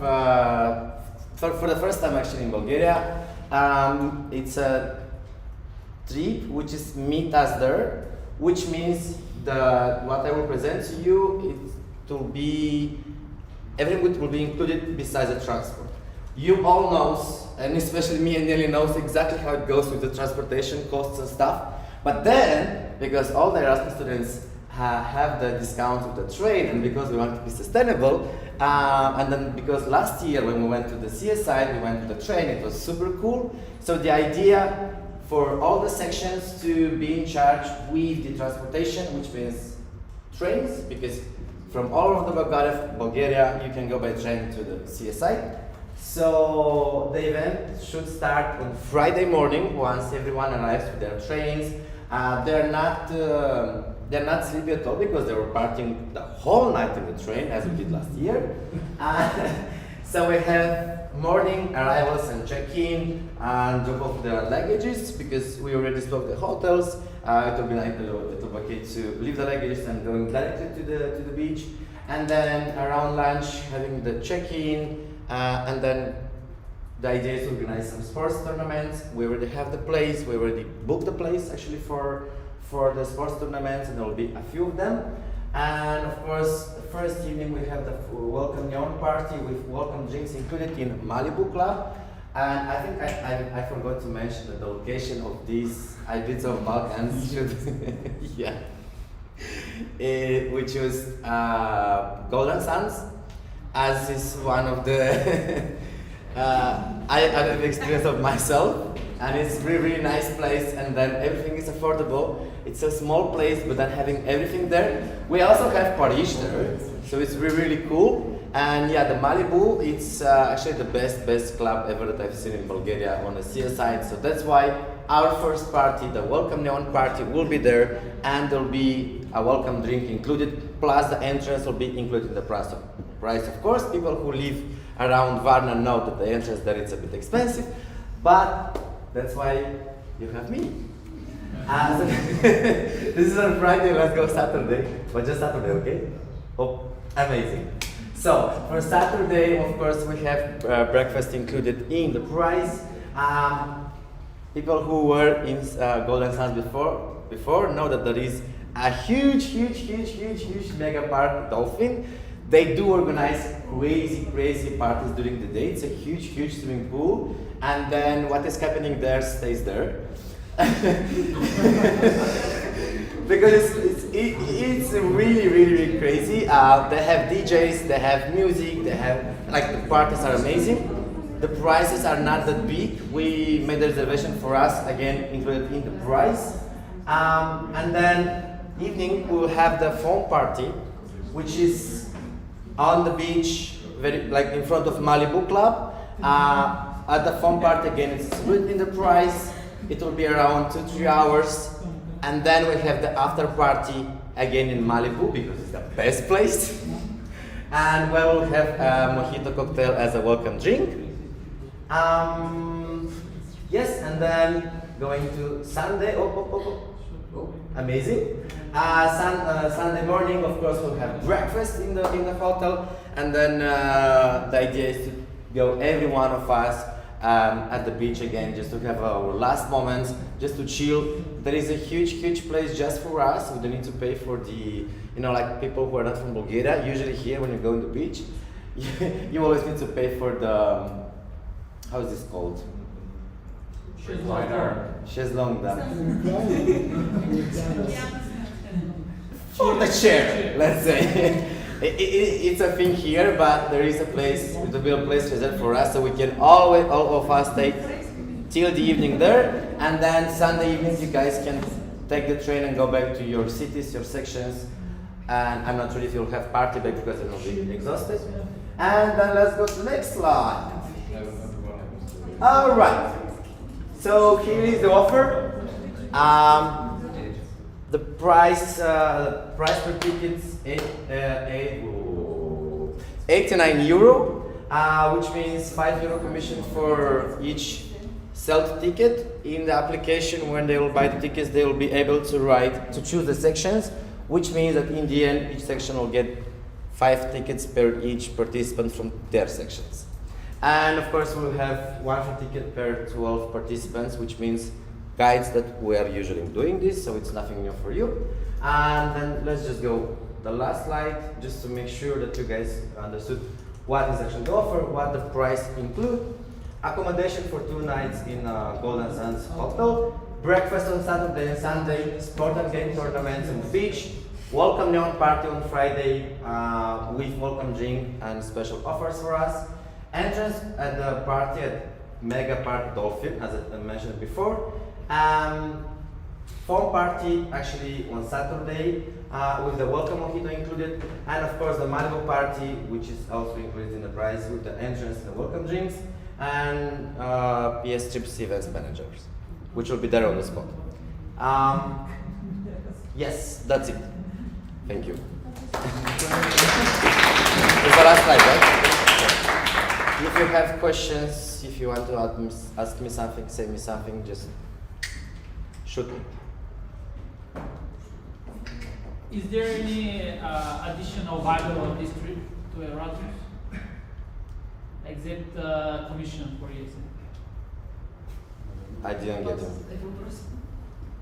Is there any added value to the Erasmus generation, to people who is going to participate in this one, except party? You're asking about the causes and No, this is trip. This is it's okay. I got full party. There is no any ESN value there in this. Yeah, I got your question. value Okay. There, So the I shouldn't. I got you. Okay, so the idea. Of these trips. All right. All these trips which I seen was party over the Europe. All right. Not anything related. So the idea with our Yes Trips part, we are doing the whole logistic and the whole things. When it comes to the program, to the schedule, to everything what will happen every day, this is the second phase when with the section slash the board or the OC of the event. This is the thing that we will do it after. I mean, like what I've presented, what we present, because it's an agency, so it's about logistic. When it comes to the program, when it comes to all the activities we want to do during the trip, it's only second phase when we need to make step by step everything. Because like at the moment, I'm presenting an agency which is doing the logistic part. And then there's a second phase when OC with the board, with the section, sit down and make the program. Okay. He was first, sorry. Okay, Alexander from ESN Romania. Hi. This is a question that actually we are now debating inside our NO, and also as a partnership manager elect, I'm also having some doubts, let's say. It's the fact that ESTRIP approached us and proposed a partnership. We have Halloween in Transylvania, and their proposal was to make a kind of the same event One week before, yeah, I know. You know about it? Yep. Okay, is the fact that we are right now questioning how it will impact our participation rate, the initial event that we are doing, because basically our Erasmus will have 2 opportunities, let's say, and we don't necessarily know. Yeah, I get you. I think information went not exactly in the way it should be. The idea is to have the same event as yours, yeah, 1 week before, for Erasmus people which are not from Romania. Okay. So the idea is to make the same event for Erasmus people from Bulgaria, Spain, Greece, whatever. So they can come 1 week before to the event, and then you guys have the second week. What are the pluses here? Because when it comes to kind of logistic and connections, you guys will have same restaurant, same accommodation, like book them 2 times, and it's like more affordable for you, and then it kind of give you like more power into the restaurant stuff. Like you guys, we bring you people like 2 weeks in a row, so you guys can ask for a bigger commission from the restaurants or the partners. But in nothing, like the idea is not to promote your event a week before, that's for sure. Like the idea is to promote it to other countries, because I remember every time I was asking for ESN Bulgaria, like to ESN Romania, for spots for Erasmus from here, but you guys never ever have, because it's insane. Yeah. That's why 1 week before the promotion will be for other countries besides Romania. Okay, thank you. Yeli. Nelly. Okay, thank you, for this thing, just specifically for this offer, I'm going to assume it's just a party at the end of the semester. It's fine, it's okay to just have a party. It's not something that we are very willing to, like, it's not in general very much ESN values, but anyway, it's a party at the end of the semester. The thing that I noticed is here it was only mentioned about breakfast at the hotel, No, the only meals which are included in the price are the breakfast both days. Okay. So 2 nights with 2 breakfasts. And mojito is quite nutritious, no? Sorry again? Mojito is quite nutritious. Well, if you don't want to drink it, I'll take it for you, bro. Don't worry. Yep. Something that I would like to know is it's a Balkan big event, which you're gonna help in Golden Sun. Mm-hmm. Basically, you're gonna invite more than only Bulgarian Erasmus. Yes. The idea is to promote it outside Bulgaria as well. Let's see how it goes, because maybe some people from Romania or from Serbia or from Greece, maybe they want to come, because usually Erasmus people in the end they travel, so they might want to come. But it's also a second step when we start to prepare it to speak with the board, because in any case, if they come, let's say from Romania, to our event, they'll have their own delegation, but then they will be part of the event. At the moment, we can assure up to 200 spots.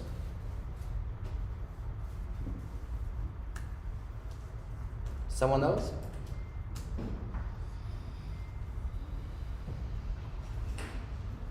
No? Then, okay, thank you.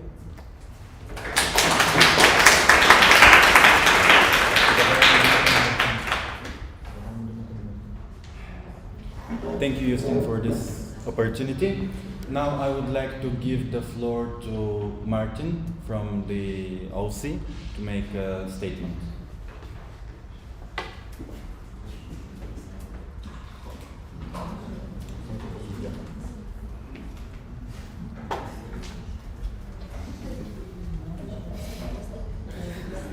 Okay, so regarding the social program, it is planned to start in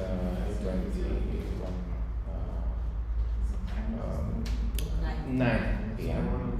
tonight. So in our rabbit hole, you can find the location in the survival guide, as I know, and we are there to have fun and bring your nice mood and your animal friends as a dress code.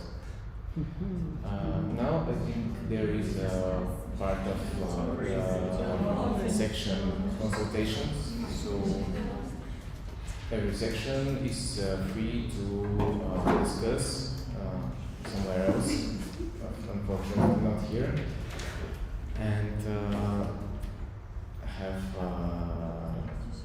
the voting proposals discussed, and